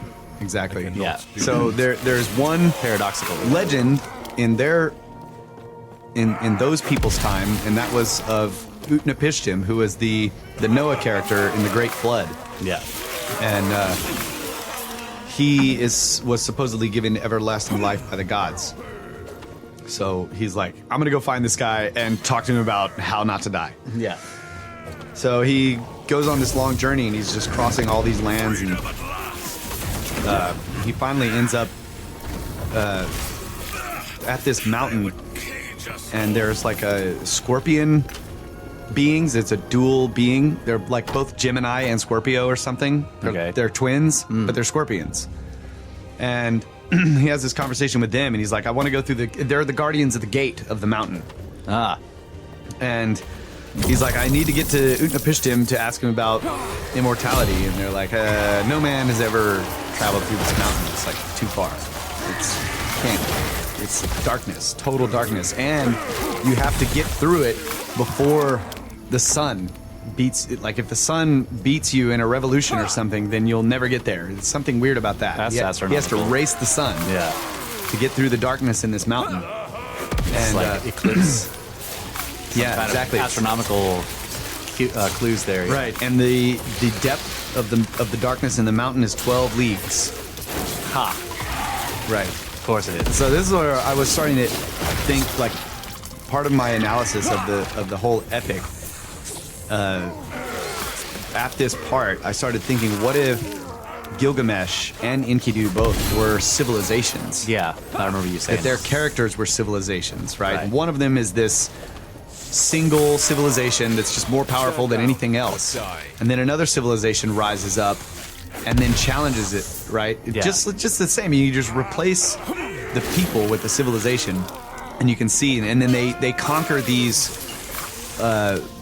powerful forces on the earth, and they're able to utilize them and do all this stuff, right? There's also the story of the teaching of the wild men. First, they learn the agriculture, Yes. right, and then like they slowly move to the city phase, Right. Like from the wilds, the hunter gatherer or whatever, like Yeah. one with the beasts of the forest. and the Exactly. trees. That's what I was thinking too. Yeah. So that this other culture slowly teaches them to but this and guy then they become a rival right at some point. So they're like barbarians or whatever, like this enormous freaking lion pelt flap wearing, like incredibly powerful. But they slowly learn from this civilization. They become rivals, and then they fight, but then they ally, right? And they're like, you know what? Let's go kick this other stuff's ass, or whatever. And the women, like the women are the civilizing agency, right? Right. They are constantly civilizing the brutish nature of man. Right. Exactly. So I thought that was cool, but he goes into he basically tells these squirps. He's like, squirp tarts. Squirp tarts. He's like, I don't want to go through the mountain, and they're like, you're gonna die. And he's like, no, you're squirp derping me right now. Yeah, you're squirp derping me right now. So they end up opening the gate for him. They open the gate, and he goes in, and the way this part of the story is told is interesting. It tells you the same thing over and over and over. He goes 1 league, and the darkness was thick, there was no light. He could see nothing ahead and nothing behind him. After 2 leagues, the darkness was thick, and there was no light, and he could see nothing ahead and nothing behind him. After 3 leagues, the darkness was thick, and he could see nothing ahead and nothing behind him. And it does this all the way up, and at some point it's like, after 8 leagues, Gilgamesh cried out, because the darkness was thick, and there was no light, and he could see nothing ahead and nothing behind him. And he finally gets to, like, I don't know, I think it was... You said it was 12. Yeah, he gets to like 11 leagues, and he can feel the wind on his face. Right. But it was still darkness. And then he gets to 12 leagues, and he made it, like, he makes it out after 12 leagues. And he did it in a single whatever. He beat the sun. He saw the sunlight. And he was like, I made it! Like, I beat the sun. Right. So, that definitely astronomical. I haven't figured out exactly what it was, but one of my first thoughts was like, this is almost like, this 12,000 year period, right, that we've been talking about, from the end, or the end of the last ice age, or the deluge, or whatever you want to call it, flood. There has been all this darkness, right, in terms of knowledge. Yeah, that's what you mean. Yeah. Right. So the civilization is trying to go through all this period, and and they talked about like Atlantis and being 9,000 years before the time of Solon, or whatever. And it's like he's at 8 leagues, and he screams out, right? Like there's some. It's like I was trying to imagine it as like that's when they built the pyramids. Yeah, that's what I'm saying. It's like, are they foretelling the coming out of the dark? Of the what are the yugas, the golden age, the bronze age, the iron age, like the foretell, like in some way. I see what you mean. Yeah, I don't know. It's not perfect, but it's just interesting the way it was done, and I definitely agree it's astronomical in some way. But anyway, he gets to the other side of the mountain, and Stand down or die. There's a couple of other elements. There's this female who is a winemaker that he comes upon. And he's trying to get more information about how now there's like a body of water that he has to cross. And the winemaker lady like sees him coming, and he's just like covered in all these lion pelts, and his face is all burned, and he's just like, he looks terrible. And she's like, she tries to lock her gate, and he shoves his foot in there, and he's like, why are you barring your gate against me, woman? I'm only 18 feet tall and covered in lions. And she's like, because you look like really terrible right now. Well, why shouldn't I look terrible? My best friend has died. I mean, he's just like, he's a mess. So I just walked 12 leagues through a mountain in darkness, and my best friend is dead, woman. He tells her the whole story. Like, that's why he looks like he does. So she ends up giving him information that he has to go to Oshinabe, who is he's the ferryman. So now you have the ferryman, right? There's the winemaker woman, and she's at the end of the mountain pass. Yeah. There's the Squirp twins at the beginning of the mountain pass that guard the gate. And then he gets past the winemaker woman, who also has a gate that she can bar and lock or whatever. And he was able to get through it by talking to her. Yeah. telling her his story. So she gives him information. Sure, she's like Dionysius or Aquarius. Yeah, Aquarius maybe. She gives him information. So then he goes to Oceanabi, who's the ferryman, and he has this boat, and it has all this tackle and everything. And but she tells him that he will never take him across, right?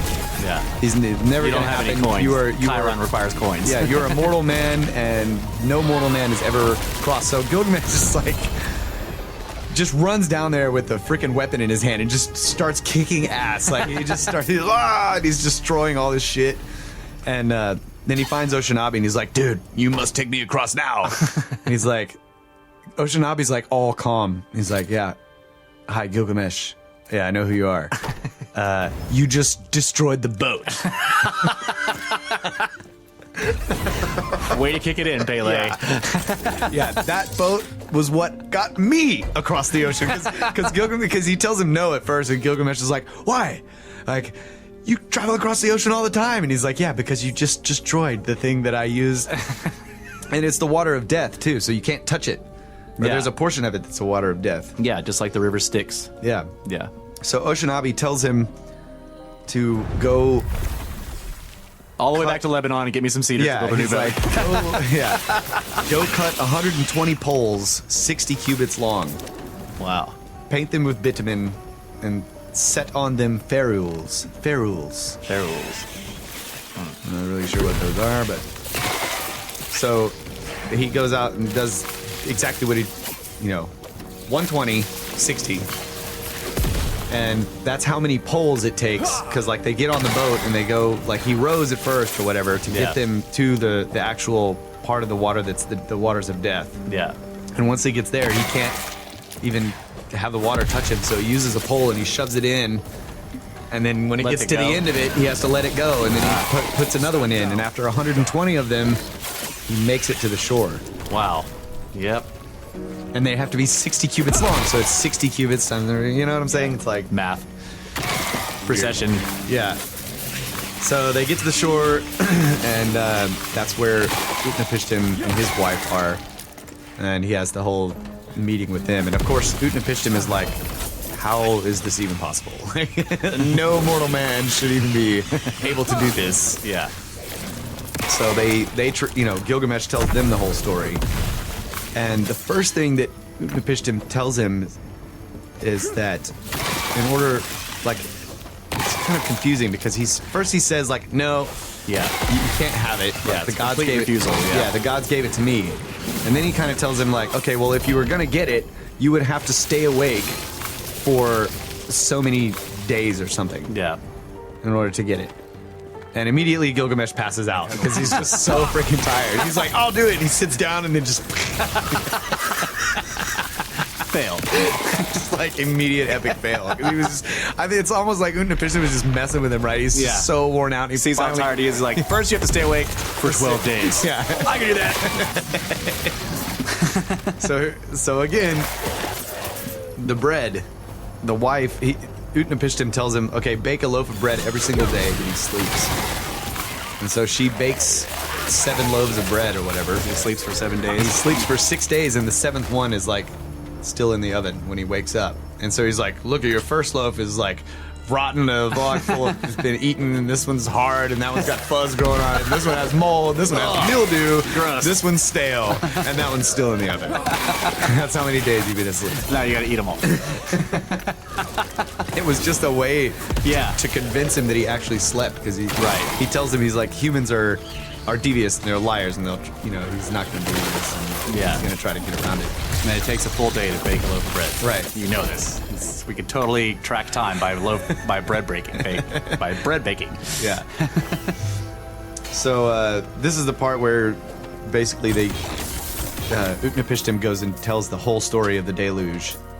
And we've told this story before, but it's, that the gods, it was Enlil who decided that all man needed to be destroyed because he couldn't get any sleep by reason of their battle. That's right. And so they decided to destroy the world with a flood and make everyone swear that they're not going to tell the humans. And Ea, or Enki, decides that he's going to Utnapishtim's house, and he's just going to tell the house. Right.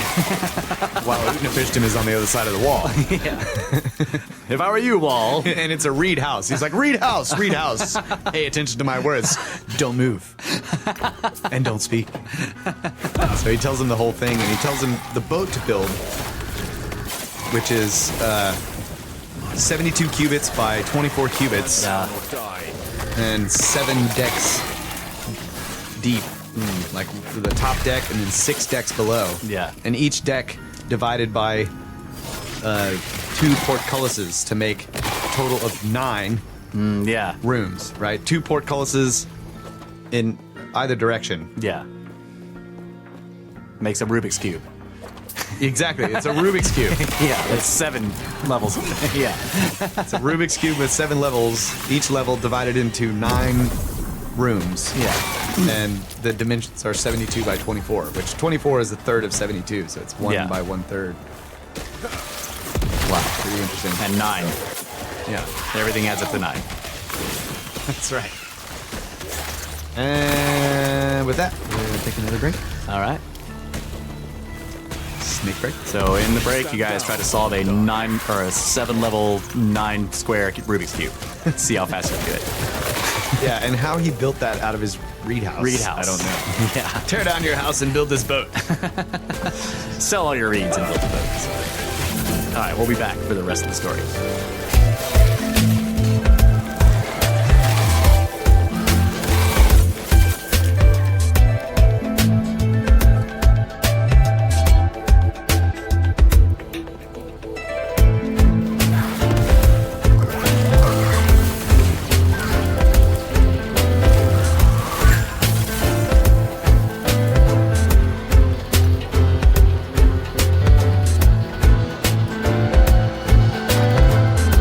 Snake Bros, tear down your 10 by 10 by 10 tangent cube of science and build a laser beam gun for chopping down cedars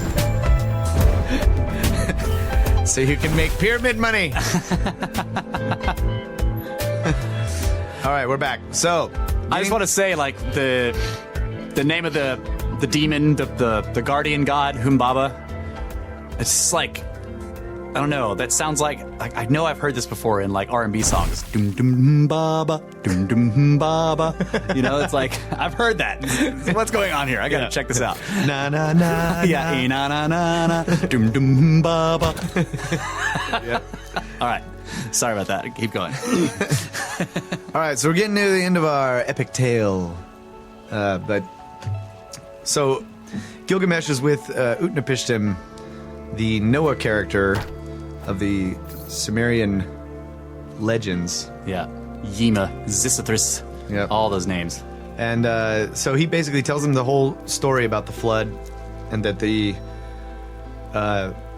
once the flood, like he had built the boat as Ea or Enki had told him to do, and that it was basically like it's got all this biblical stuff in it too. It's like sell everything that you own, Oh yeah, sell your house, give up all of your treasures, right? yeah, your worldly possessions. Your worldly possessions, and do this for me is basically like what Ea was telling him, and do this for just the Right, wording sacrifice everything you own for Yes, all of for mankind. life. Yeah, for life.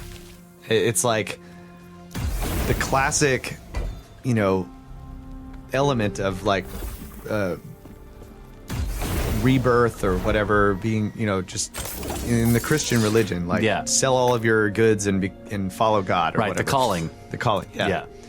So he does that, and it's just the way it's worded is I can't quote it right now, but it's very, similar. It's like that was almost verbatim written in the New Testament. Oh, yeah. This is what Jesus is telling people. Right.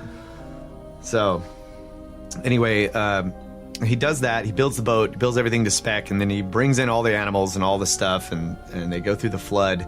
And when the flood is over, they land on a mountain, and he waits there for like 7 days, and the boat didn't move. So then he lets loose a dove, and the dove flies away and didn't find anything, came back, and then he lets loose some other bird, I can't remember. flies away, doesn't find anything, comes back, and he lets loose the raven. And the raven flies away and finds something and doesn't return, and so that he knows that there's land out there, right? Quoth the raven. Yeah. Nevermore. It's weird to me that it's like the dove was the first one and he totally failed. Right. Like he did not come Peace back does with not an olive work. branch. Right. Olives don't grow that fast. I cannot do that. Trust me. Yeah. We've been trying to do it. And they don't. Anyway, so they come down from the mountain and they make an offering, a burnt offering that they know will attract all of the gods. Die. So they're burning animals or whatever, and the gods all come down and they're like, everyone can come but Enlil. Like they won't let Enlil come, dude, but he wants to come, you know. And he finally does like bust in and Crashes the party. crashes the party. And all the gods bitch him out for what he did. But at first he gets mad because he finds out that, you know, some humans survived. Right. And But the then- rest of the gods were Yeah, it they were describes incredibly them, troubled by the destruction. It Yeah. describes them as weeping when they found out how bad it was. you Yeah. know? And that everything they had built was gone, and all the people they loved, and all the places that they loved. Yeah. And yeah, exactly. So they chew Enlil out when he gets to the party, and Enlil rages for a little bit about the fact that it goes the other way around. He rages for a little bit about the fact that humans live, and then the other is like chew him out Yeah. for what he did and destroying everything, and that he should be happy that these people preserved. Look at what they brought all the animals and everything, and Yeah. Like, yeah, you wiped out all the humans, but you would have had a wasteland of nothing if Right. not for this guy. yeah, Yeah. and he's like mad at Enki, and Enki's like, I just told the reed wall, bro. I just it's a wall. So Again, so that's very fairy tale, but the tricking, you know, the whole thing about that. I love that those elements of like Yeah. the way that they sneak around their vows and Yeah. stuff like that. Yeah. So the end deal is basically Enlil makes a covenant that, you know, it won't happen again or whatever. It's like same deal, right? Like, Yeah. hey, check it out, there's a rainbow over there. It's a sign. That, I made that. I will never do this again. I promise. I mean, by fire next time. No. I won't do it by water. This is what I meant. So apparently Enlil blessed Utnapishtim and his wife by giving them everlasting life of the gods, and they put them in this garden place that was the far away, they called it. And no other man, no mortal man was allowed to go there. Somewhat like Avalon. It's very similar to Avalon. Yeah, I don't know. How long. The Arthurian tales, like the Isle of Avalon is where the elves dwelt. That Yeah. it was the land of the not quite the dead, but it was like this hidden. Yeah. You know, you couldn't get there. No mortal man, so on and so forth. And Arthur is taken to Avalon by Yeah. Merlin. Yeah. That's cool. So after he's done basically telling him the whole thing, he's like, so that's it. Like, you have to leave now. Sorry, bro. Yeah. You know, here's That's some- my story. Get out of here. But he gives him, Utnapishtim gives Gilgamesh some clothes that he says they will not wear Oh. at all. Like his whole journey, they will be like brand new. And so Man, I need some of those. he gets him to strip off all the lion skins and everything and bathe himself, and then he gives him the clothes. And then Sort of a symbol he's maybe out of mourning too, maybe. yeah, and Yeah. he tells Utnapishtim, or I'm sorry, he tells Utnapishtim tells Oshanabi, the ferryman, he's like, all right, you got to take him out of here, and since you brought him here, you can never come back. Oof, that's harsh. Yeah, but Utnapishtim or Oshanabi is like my favorite character in the story now because he just does. He's like so calm about everything. He's just like, all right. Since you brought him here, you can never return. Okay. But they're heading back out across the river, and Utnapishtim's wife starts chewing him out like he came all this way and he's like totally worn out on his journey, and you're like, aren't you gonna give him something for the Yeah. his whole effort and everything? And Can you not be a complete asshole? so Utnapishtim calls him back, and he pulls back over there, and Okay, you can return this one time. Yeah. One time. And he tells him the location of this plant. It's at the bottom of the channel in the sea, deep down in there, and that it's a thorny plant. Is this under the waters of death? No. Oh, okay. See, the waters of death are like in the it's like closer to the shore. Oh, all right. So that's what they needed the poles for. Like he got the boat way over there before he had to start using the poles. Okay, all right. So the deep it- channel or whatever is not okay. Yeah, it's out in the ocean or something. I don't understand. It's kind of confusing, but Well, I mean, if you think of it in terms of just Cannot do that. seamanship, yeah, the depth waters is close. or close to the shore, that's where you get smashed into rocks and yeah. Right. Yeah, that's probably what it was. Like all the rigs on the boat. Yeah, and were to handle the deadly waters of the shore. right, and poles are what people have used. Like you against watch the whitewater rocks. raptors, Yeah. they're using poles to keep Against the themselves from rocks. smashing Yeah, into maybe rocks. that's what it is. Yeah. Okay. So anyway, he comes back and then he tells them the location, or that there's this plant that's at the bottom of the channel, in the deepest channel or whatever, and it's got spines and thorns and it'll prick you, but if you can actually get it, then if you eat it, it will revive your youth. It will bring back your youth. Right. So this is like ambrosia. Yeah, and once again, it's like, no, you can't have immortality, but if you stay awake for 6 days, you can. And you can't. And then, like, it just makes, like, everything. And then he says, the gods gave it to me, and I just can't give it to you. And then Yeah. later he's like, well, there's a plant to do it. Yeah. It So won't it's make like- you immortal, but it'll revive your youth. So it's like he's just BSing him the whole time or Yeah. something. Anyway, he goes out to the channel, and he ties these huge stones to his feet and just drops himself to the very bottom. I can do this. Yeah, he walks around down there, and he finds the plant. He pulls it up, and then he cuts the ropes off his feet and swims back up. That's And genius. yeah, and he's back in the boat with Oshinabe, and he's just like, yeah, dude, I'm gonna take this plant back to the city and feed it to the old men first, yeah. because he You're like, doesn't "What?" trust him. He doesn't trust him, right? Oh. I wouldn't either. The guy already lied to him I got twice. you. All right. So he's like, he's gonna go find like the old men in the city that are about to die, and he's gonna give him some of the plant if it restore. But that's not the way the story goes. The story, the way he says it is like, I will give it to the old men, and they will become young again, and I will call it the plant that makes old men young again, and then I will eat it. This is why we have the FDA, folks. You can't just move to human testing right off the bat. Yes. It's just funny that it's like he won't eat it immediately because he obviously doesn't trust the guy. Right. So they get across the ocean, and now Oceanabe's just like, I'm going with you. You know, he's got nothing better to do. Yeah, I'm no longer the ferryman because I can't Right. cross anymore. So I'm with you. So they're hanging out, and they're like, at one point they stop at a watering hole and camp for the night, and Gilgamesh goes in there to bathe, and like he takes off his robes, which is where he had the plant, I guess, in his pocket or whatever, and on him, and he gets in the water, and while he's in the water, a serpent smells the fruit, like smells the fragrant fruit of the plant, and goes and eats it. And when the serpent is slithering off, he sheds his skin and becomes new again. And Gilgamesh sees it happen. Like he sees the serpent leaving, and he sees that he sheds his old skin and he's young. And he's like, damn it, it was true. And again, we have shades of Eden Yeah. and the serpent and the fruit. So now he's all bummed out because like they're way, way far away, and now they can't go back.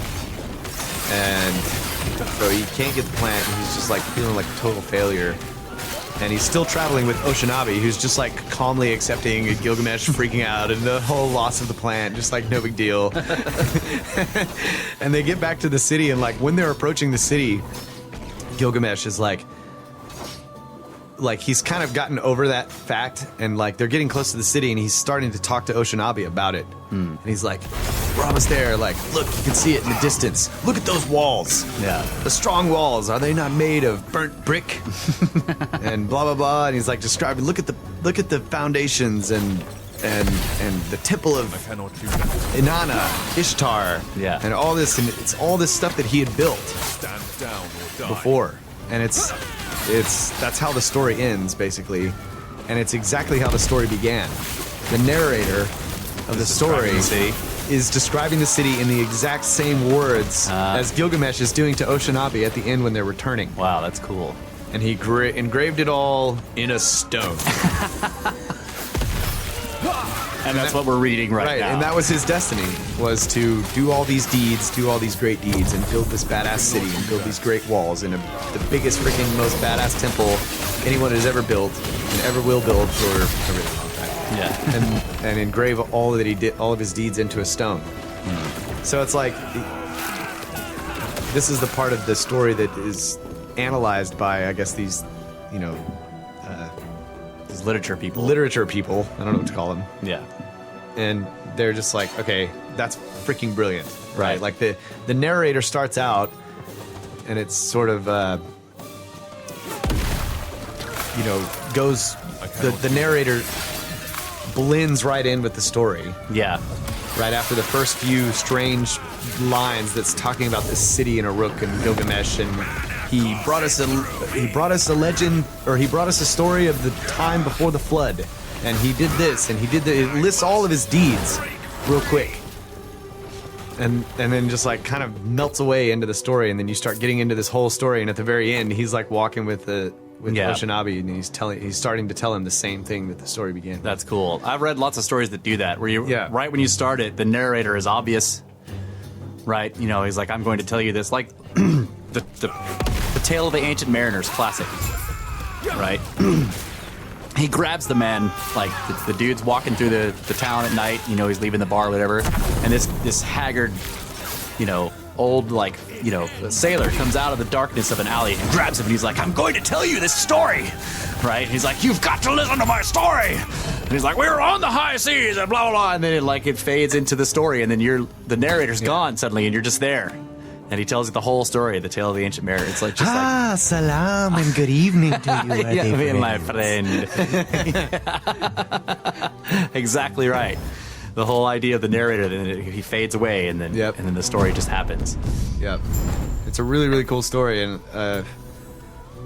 there's just so many. This is what I was saying. There's so many different levels of possible meaning that I think this is kind of, what we've talked about on the show before about mythology, and that trying to put in these sort of archetypes, but also tell something true, and then also have like all these other elements, and then metaphors and everything that can stand for different things in life, and you can compare it to like each scenario is like a different thing that's happened to every one of us in life. Yeah. But also the whole story is like badass to listen to or to know. Yeah. Or to tell. It's just so it's a great work of art, but that city is there, and those walls are there, and those foundations are there. And and it's interesting too, because Uruk is one of the cities that is listed in the King's List, the King List. It's not the first one. Is listed in the King's List. It's not the first one. When kingship first came down from heaven, it was in Eridu. Well, okay, Gilgamesh says that the foundations of the walls he built were built by the 7 sages. They were laid by the 7 sages. Oh, man. So the Tale of the 7 Sages is connected to Utnapishtim and Sisyphus. So that city is old. And then Utnapishtim also tells him that this time before the flood that he lived, there was a city there on the banks of the Euphrates. And this is a pre-Diluvian city. Antediluvian city. I'm sorry, antediluvian. Let's see if I can find this. The 7 Sages is very well detailed in the Tale of Manu, which is the Indian story. Utnapishtim lives in Dilmun. This is the place of the sun's transit east of the mountain. This is not the city I'm talking about. I was just going back to when he goes through the mountain. Right. East of the mountain. Yeah, it's called the place of the sun's transit. Right, so he has to go through the mountain and beat the sun. Yeah. It's called Dilmun. But let's see. Dolmen. Yeah, Dolmen.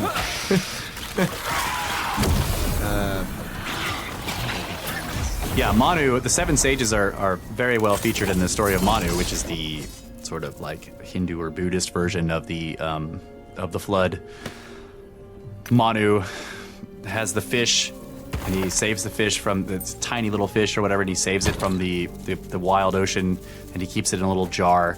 And soon it grows too big for the jar, and he puts it in a big pot. And as soon as it grows too big for that, and he puts it in a tank. And then soon it grows too big for that, and it tells him to throw him into the ocean.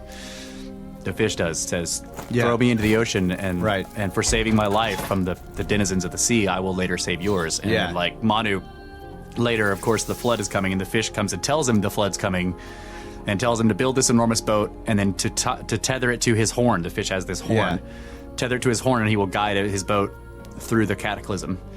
and Manu is told by the gods to get the 7 sages onto the boat. So and all the animals and the seeds of everything. But the 7 sages are the most important because they carry all the knowledge. Yeah.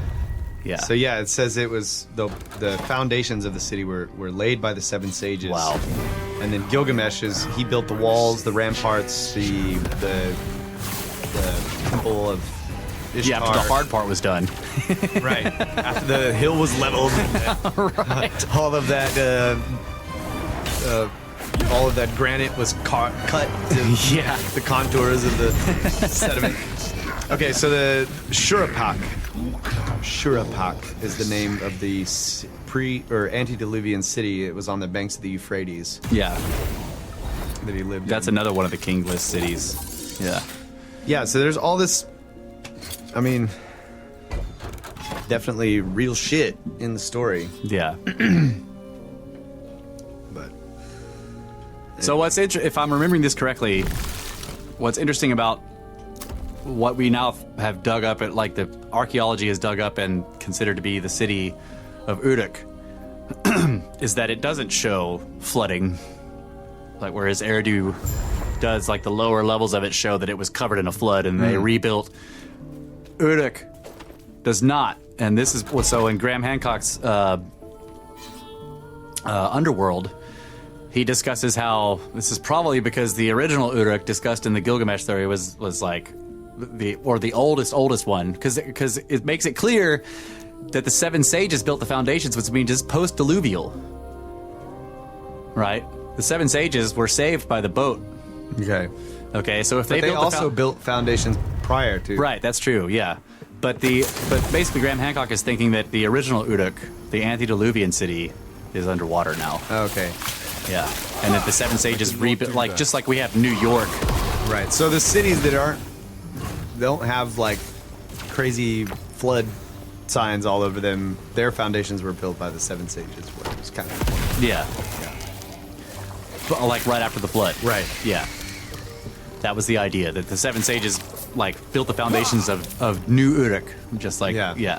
So this asshole Enlil, like, he destroys the world to try to kill everybody, and then he doesn't succeed, and he gets mad, and then he tells a lie that he's not going to ever do it again, and then he gives everlasting life to the guy who he was mad that he lived, and he puts him over to this other place, and then he goes to this new cedar forest that's growing over top of these ancient Anunnaki dwellings. Yeah.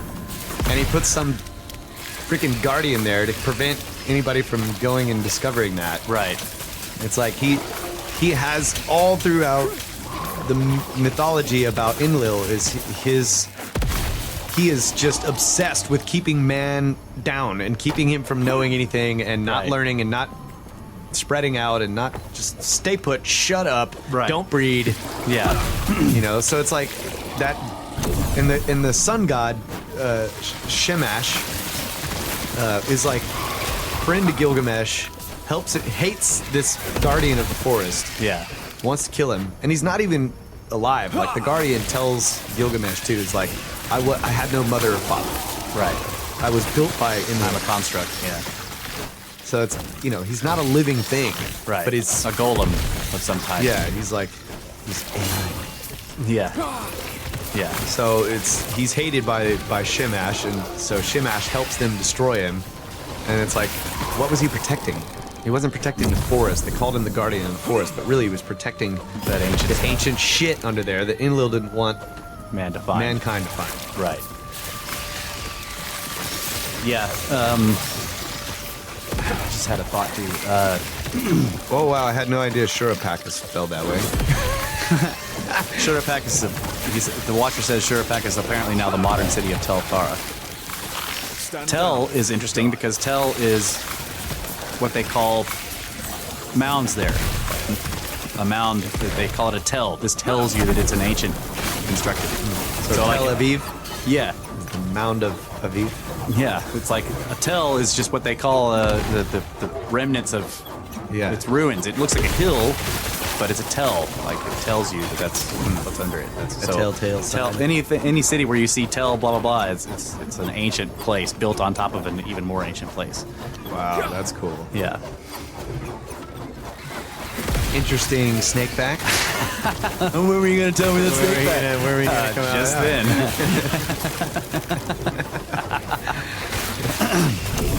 then. All right, so what do you got? Or did you throw in all of your No, I didn't surrounding? I didn't throw in all my surrounding stuff. So the let's see, how do I organize? I just had an idea and I just lost it. I was waiting for you to finish to try not to interrupt you, and I completely lost it. Damn it. But so there are we talked about there's this like very new evidence of this impact that basically chips the top of a mountain off. Like there's no crater, but there's this enormous avalanche Stand down or die. that brought down and it covered everything beneath the mountain, within 500. They were saying 500 meters of material. So nobody's dug down beneath it, but there's this avalanche and they can see it, and they know that it's this deep before it gets to the the paleo surface, basically whatever the ground was before this happened. And it wasn't.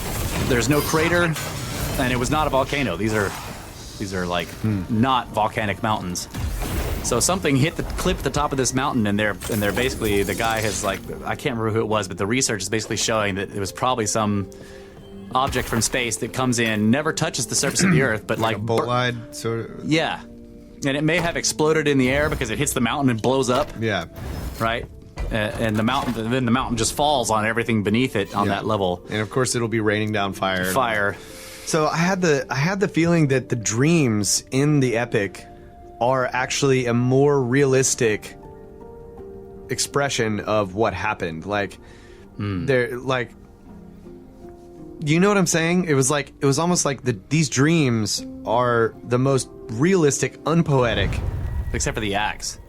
The first one about the meteor, I see that part, But the axe in the city square is very metaphoric, symbolic, Yeah, that's true. But then the other ones that he has about, before they fight Humbaba, with the mountain that falls and the sky is raining down, and there was violence and pestilence from the sky, and all this just crazy shit happening, and the whole world is being destroyed or whatever.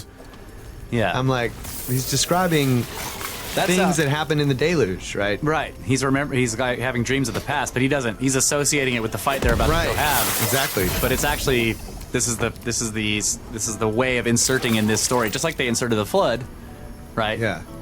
The other thing I wanted to say, this is what I was going to say. And the meteor, that was okay. Go ahead. The whole thing. I kept the fairy tales thing. I've done all this reading on fairy folklore, right? And I really haven't gone into. I want to one day come down here with the book and go through some of these stories. I need to mark the ones. But anyway, you need to do that. The fairy tales, the way these folklore tales weave in things like this, the way they trick people with what looks like a blessing and is a curse. Yeah. So when you're telling the story, the part about Enlil comes to the party when he's not invited, and everyone's like, "Hey man, F you because you tried to kill everything," and he's like, "Oh, they all should have died," and then they all act mad, and so he's like, "Oh, okay, you're right. Yeah. I promise I will never do it again by water, and I will give you everlasting life." Ooped and fished him. That's a curse for a human to live forever. In all the fairy tales, immortality is a curse. It's one of those wishes that you shouldn't wish for. The person who gets it is never happy. Yeah. So what I'm saying, they know dies. And you're like, you can't die. Yeah. Immortality is different from having a plant of life that will because you can choose eventually to stop and to age naturally. But if you're immortal, all the eons of the universe are yours to look forward to in this physical existence, never changing, never being able to do anything. The gift of prophecy is the same way. So there's the whole story of the woman who's cursed, but she's cursed by one of the goddesses of, this is a Greek myth, it's one of those deals where she's like the greatest weaver or whatever in the world, and like, but Athena's the goddess of weaving, and Athena's like, well, I'm actually better than you, and this woman's like, okay, well, let's weave duel, and she wins, and Athena grants her the gift of prophecy, but the curse of it is that no one will ever believe her. Right? See, that's straight up like the way Inanna would, Yeah. quote unquote, bless people. Right. That's what I'm saying. So like all these elements that I'm seeing in here, like the way that the gods are like, they're just petty and Yeah. and vindictive, and like the Watcher was saying, like, Gilgamesh says, no thanks, I don't want to marry you because you'll kill me, and she's like, I'm totally going to kill you for saying that, right? Like, Yeah. basically, it's what? This is a lose situation here. If you marry her, she's going to kill you, and if you don't marry her, she's going to kill you. I love it. Enkidu just like rips off the leg of the bull and throws it in her face. Yeah. And then he tells her, he's like, if I could get my hands on you, I'd tie these entrails around your neck. It's like holding the guts of the bull. Yeah. Yeah. So there's some element there also in the. Okay, so we have also the Babel story, right? So you have this whole like, oh, I can't sleep by reason of the Babel, right? Yeah. Well, there's the story of like, if you look at the biblical Babel story, what's happening? They're building a tower. And everyone's speaking the same language, Right. Or these two powerful civilizations have joined forces. Yeah. And they're speaking the same language, and they're building the tower, and they must scatter them. Right? Yeah. The humans are getting too powerful. That's the same thing with like Enkidu and Gilgamesh. They're yeah. too powerful when they're allied. together. Yeah. Yeah. And like one starts to wuss out, and the other one's like, no, man, come on, we can do this. And then the other one's like, yeah, you're right. The other one's like, wait a minute, I don't know. He's got a giant eye, and he's got all this. No, man, come on, we can do it. Yep.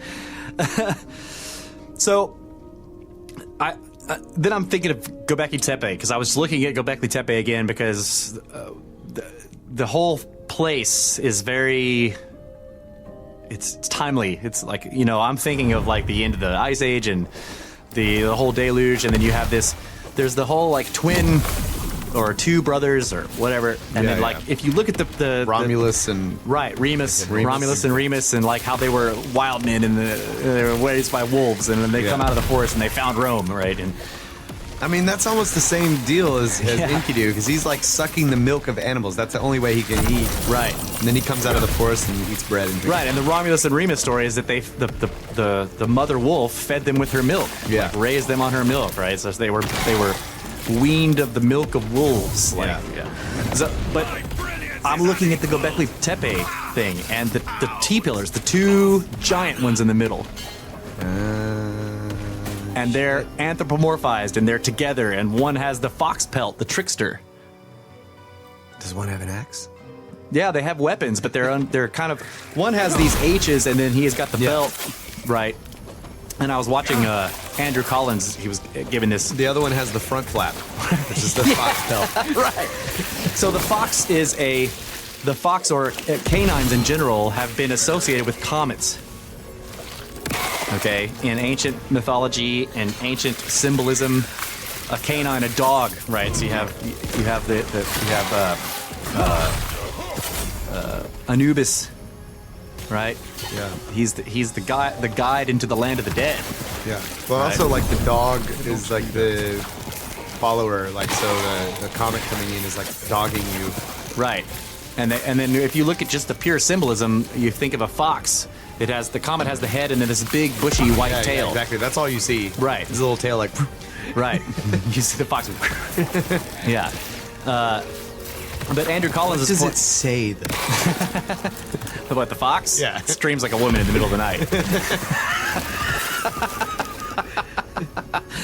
But Andrew Collins was pointing out on the Göbekli Tepe T-pillar statues that one of them has this belt buckle, right? Yeah. And he shows you how the belt buckle is this triple U shape. Mm-hmm. And then he shows these pictures of comets that people have taken recently, comets that are coming into the solar system, and they have the same bow shock triple U shape in front of them. And he's like, could this be what this is? Because like Göbekli Tepe seems to be a a memorial of the destruction. They have all these extinct animals all over it, and then there's these two giant human figures that are standing together, but they're standing together, but they're slightly back to back. This is another thing that made me think of Enkidu and Gilgamesh, right? Yeah. The two central T pillars are not perfectly parallel. Yeah. They're tilted slightly, like they're standing kind of facing out, like they're back to back with each other, and they're both badass, and they're like they got their hands on their belt buckles, and like one of them has the fox pelt, and like there's all this symbolism of the destruction, but the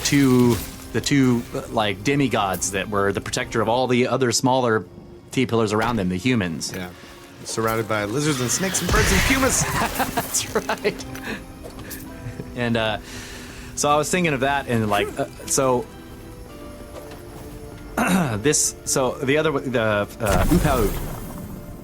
the older Egyptian name for the dog, Anubis, Upau, which Gantenbrink named his robot that went up the shafts.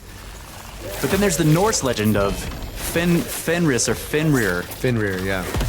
Right? Fenrir is a dog that like shows up in Ragnarok, the end of the world, the doom of the gods. Fenrir comes from the sky and like has all these pups, and just does all this fire and destruction. Yep. So again, you have the comet symbol. It's and the giants will rise up to fight the gods in Ragnarok. And like it's just all this strange imagery. But in this story, Gilgamesh, you have these giants fighting the gods. Yeah. It's like there's so many similarities across all. This is what I was trying to research. I wanted to look at other myths that I thought could tie into or match with the Gilgamesh thing. So Fenrir is a big one. And like the whole like the giants will rise and fight the gods, and this is the doom of the gods. It's the doom of the gods. Isn't why is Ragnarok also the ferryman? Anubis is Who's the ferryman in the Egyptian? I don't know if there was a ferryman, or maybe there was, but I can't remember. But I know the Greeks had a coin or something. Yeah, the Greeks had the his name was it's not Chiron. That's what I always think of. It starts with a CH. Watcher, can you find that? Who was the Greek ferryman for going across the river Styx? I'm sure it was Anubis in Egyptian. Yeah, because he was on the boat, like those huge boats. Right? There's like the whole deal, yeah. like he takes you, he leads you the on barks. The boat. Yeah. Solar boats. Yes, solar boats. And you have to, go the path of the sun. Yeah. Blah, blah, blah. Charon. Yeah. Charon is the name of the Greek. And he's the ferryman. And so that's why they would bury the people. They would put the 2 coins over the eyes because that's why you paid the ferryman. Yeah. The other thing I want to know. He must have had a shitload of gold. Have you ever heard of Oceanabi? And I don't know how his name is spelled either. Oceanabi. I've heard the ferryman's name. It sounds really familiar. Yeah, probably foam of the sea. Yeah. Oceanabi, Oceania, I like it. So the Nan Madol also is like a hidden place of the gods. In Micronesia. I don't remember. Nan Madol is the giant. It's the Urshanabi. That's interesting. Nan Madol is the place in Micronesia on the island that's in the water that was like it's 500 million tons of columnar basalt stacked up. Oh yeah. And what is it? The 2 brothers and build the place overnight. They come out of the east or whatever, and they build the place overnight. As a tribute to something or other. There's so many stories like this of the 2 heroes. Yep. So I think that the Epic of Gilgamesh. I wonder if it's a compilation. That's the other thing I've thought of. Yeah. There's actually more stories. Like I found out that there's actually another tablet. Like, okay, first of all, this is all in fragments. Right. Okay, so there are missing parts of the story. And some of the fragments have been found in different places and whatever, and compiled from libraries, and I mean... But all the best pyramids are gone. Yeah, maybe so. I mean, there's, it's a pretty good form as it is right now, but there's another tablet that's after the end of the story. Okay, and like an epilogue. And Enkidu is back. Like, he's there, and like something happens with the underworld. Like, somebody steals something and takes it to the underworld, and Gilgamesh is like, oh my god, I'll never get it back. And Enkidu's like, I'll go get it. And so they plan all this stuff, and Gilgamesh, like, they work out this whole plan, and like Gilgamesh is teaching Enkidu about all the different things. Like, okay, first, bro, don't eat anything. Don't wear any of their clothes. Blah, blah, blah. Like, all this fairy tale shit. Yeah.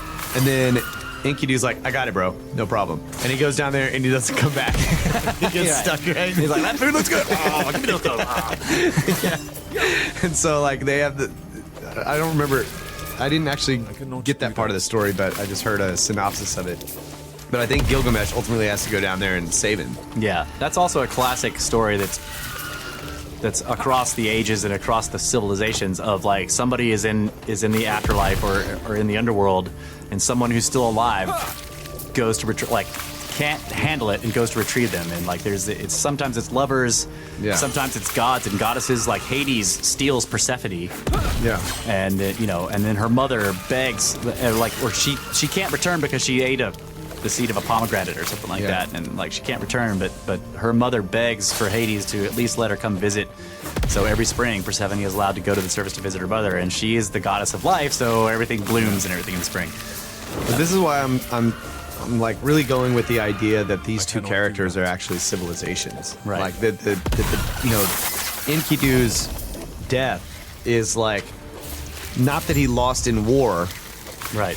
which would be say two city-states or countries or civilizations are fighting and one loses or whatever, like in the beginning. Right. But this one, he just rots from within and just... Stand Or it's some down kind of plague. or die. Yeah, something Yeah. like that, right? Just wipes him out. Yeah. And it's not noble or... like, this is the other thing. Like, what if it's a memory of the Neanderthals? Do that. yeah. Because Well, they're all Enkidu- gone, right? And Yeah. like something kills them off at the end of the Ice Age or whatever. Yeah. Like they all completely gone, but we remember them as brothers. There's these ancient, like they're the dwarves, they're the underground or the wild men, whatever. There's something about that too, that they could be another Bigfoot. version. Yeah, Sasquatch. All right, well I think that's it. Now you know the rest of the story. That was Epic tale. That was a fantastic recount. The Brothers of the Serpent version of the Epic of Gilgamesh, King of Uruk. Look at the walls. Are they not made of burnt brick and good? It's great. Yeah. So, just a couple things. I wanted to thank you guys, first of all, for spreading the word. The podcast is growing by leaps and bounds right now. Yeah, thanks for And that. it is just like blowing my mind how much it's growing. And it's all due to you guys because we have done no advertising. So thank you all very much. We are about to cross the 10,000 downloads threshold. Like, that's just blowing my mind. Like, Heck yeah. 10,000 unique downloads of the shows. That's amazing since we have done nothing but you guys have done word of mouth. That's awesome. And we have, the website is getting hits from everywhere. It's amazing. Like, That's cool. There's like 500 views of the website yesterday. Like, that's Whoa. a lot for us. Like, that's a lot. This is a big deal for us. So I just wanted to thank you guys so much for that. We have a 5-star rating on iTunes. Like, everyone who has given us a rating on there has given us 5 stars. So, and it's not just like 2 people, it's more than that. So thank you guys very much. Like, it really is looking good. I thank you guys so much. And that's basically it. So thank you very much. And good night, Adamu. Good night. Get back to work.